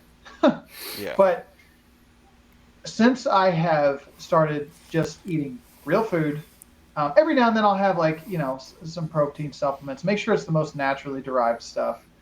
Don't get stuff with a bunch of chemicals in it, sugar, alcohols, that crap. All that does is inflame your body. You don't want that. Because your whole goal with food is to build your body back up, not to add inflammation into it. Mm-hmm. And so I have found that real food, know where your food's coming from. Buy natural as much as you can. The organic thing, that's a fad. Everything's organic. Sure. It's got carbon in it. It's organic. Sorry, my engineer science brain goes crazy with that. But yeah, real food. Know where it's coming from. Don't overdo it with anything. Don't spend all day eating nothing but sugars, eat nothing but carbs. Get enough carbs to support your activities. I don't believe in low carb diets. Unless you are specifically trying to reduce inflammation from like a pre-existing condition, or maybe you've got an intolerance to something, build around that. I don't have a gluten intolerance, so, I still have bread and pasta and stuff like that, and every now and then. But yeah, real food is the number one thing. So that's awesome. my advice. Yeah, you don't. If you get enough real food, you don't need the supplement. Also, be careful about how much caffeine you're taking in. A little bit's okay, but if it's the only thing you drink, yeah, it's not good for your sleep patterns. It's not good for inflammation in your body. It's not. Yeah, guy wearing a NOS hat. Jeez. Yeah, it's all good. NOS supporter. I have support my us, morning sponsor us. coffee. I have my morning coffee. I have, I'll have maybe another coffee at noon to 2 p.m. or something like that. But, You heard it from And Courtney. You heard limit it from the Courtney. alcohol. Yeah, no cocktails. No Yeah, cocktails. I don't So limit. if you eat real food, you get a sweet big box PC collection. You heard it from him first. There you go. There you go. All right, so we're going to do corrections. I have a correction. Do you have any corrections, Abara, for last week? Yeah, last week I said that in 1997, Suikoden, Castlevania Symphony of the Night, and Metal Gear Solid came out in 97. That is incorrect. Suikoden came out in 96. Castlevania came out in 97. Metal Gear came out in 98. Okay. Still good years. For sure. Mine is funny. I got in an argument with Zach from Ben's Game Zone about this. So I'm a big Batman Forever. It's the best Batman movie ever made. Don't try to judge me. Try to talk me out of it. I want to hear that Michael Keaton stuff, and I want to hear that Dark Knight stuff. I don't want to hear it. But we were talking about that. I thought Val Kilmer had the credit card, like the whole gag, I'll pick something up and drive through, and I guess it was in Batman and Robin and not Batman Forever. So I apologize if you're a big fan of Batman Forever. I let you guys down, so I apologize. So what about you, Courtney? Did you do anything wrong last week that you want to atone for? Man, last week was pretty good. I don't know of anything particularly wrong. I did. Okay, well, I'll say that. I'll say this. We took a loss. We took a loss with my son's NFL flag football team last weekend, but we redeemed ourselves this last Saturday won 18-0. They played so well in the cold. It was actually cold. 54. Okay, but we're used to 110. So sure, yeah. It's give us cold some for grace. Texas, yes. In Arizona, we call that sweatsuit weather. You're right. But yeah, we redeemed ourselves, and then my daughter was kind of the same way. They lost their volleyball game last week, and this week she scored 14 points. So it was. There's your correction. Okay. Well, I've got all I one got. more correction, and I'll correct myself from this week. It's actually Courtney Wuistinger. Yeah, there you go. The Wii-stinger 2000. That's what we should call your Wii now. Wii-stinger 2000. I'm good. And for any of you guys watching on YouTube, you will have noticed, and I think it's because of my connection, both Courtney and Eric's cameras have frozen for the last 3 minutes. So I apologize for that, but the audio is perfect. So Yep. Yeah. You don't need to look at my good looks anyway. I look like a statue anyway, so it's okay. Statue of awesomeness. I'm gonna put now loading over both of your faces. Yes. I'll take it. I'll accept it. Don't want to scare anyone away for Halloween, you know what I'm saying? Well, guys, I gotta say thanks for having me on. This was fun. I've been looking forward to this. Thank you so much appreciate for you being coming. on, man. Well, and I love you guys. You're great friends, and I wish you were closer. But Yeah, same. I'm there are a lot of things that I'm sad about from moving away from Dallas. I do miss all the Dallas Retro Gamer meetups. That's just not a thing that exists in Omaha, and something that I actually plan on myself being the nucleus for that. I'm hoping to get something like that going for Omaha area, because there are a lot of collectors just on the fringes, and no one really to bring them all together. So I'm really hoping to do that at some point. great. But I miss all you guys down there. The camaraderie, the friendship. It's just a really good group of people down there. Yeah. Well, if either of you ever find yourself down here, you got a place to stay. So Heck yeah. Thanks, man. Listen, Courtney, I'm just going to be honest with you. I will not come in Dallas in any shape, form, or way. I am a DC guy, and I'll be allowed to step foot in that place. God. I was mad to go there when I had to go to San Antonio, okay? That's bad enough. Hey, Eric, there's been a little update. I don't know if you could see it, but the Rangers are up 10-5 right now. I know, Holy and I'm hell. so mad. Yeah, I know. And we got smoked yesterday. So there was a guy. His name's Lewis Black. He's a comedian, and he was going on. And he said, "Listen, Baltimore fans, just enjoy the ride because it's probably not going to last that long, but we can at least enjoy that we got to the playoffs in the last 20 years. So just enjoy it while you can." I'm so mad that Bruce Bochy's not on the Giants still. So mad. It's like, nah, I don't want you guys anymore. I'm going to go over to the Rangers. Jerk. Well, thank you again for coming on. This weekend, Ibarra will be at PRGE selling at Premium Edition's booth next to Pat. So when you go see Pat, you better go see Ibarra, and you need to wish him a happy birthday. You might possibly get a discount. I don't know if that's true or not. Probably not. We'll see. We'll see. Probably not. But, he's going out there with our friend Zach. You should definitely go by and talk to him about his book. He will have some of his books that he's published already, Premium Edition games there. So definitely check that out. And also you have the other thing going on, the last chance for one of your games. Oh, yeah. So second chance sale going on right now, premiumeditiongames.com for They Bleed Pixels, which is it's a really fun, pixel-based 2D platformer that's all about one button combat, but you don't just sit there and button mash. It's very situational, and once you get into a flow, it's crazy. But it's very pixelated, bloody, hence the name. They Bleed Pixels. Very fun game. Check it out for sure. And you got anything you want to plug for your company, Courtney?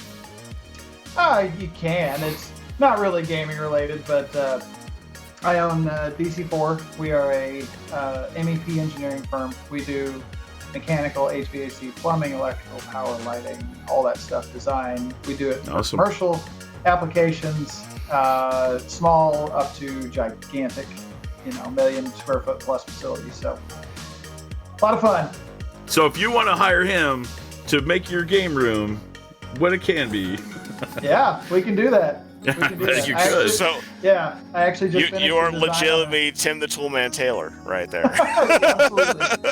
Absolutely. You can follow me on GI Gamer 1981 on Facebook and Instagram. I always throw little videos and stuff like that. Last night I was playing with my my new gift from Obara, which is basically I turned my basement into a skating rink with the lighting and everything. So pretty freaking sweet. And I do like some live streams. I do some information to try to give people that don't collect some information that is true and not false. So definitely check that out. And remember to collect, open, and play your games. They're not stocks. They're just fun things to touch.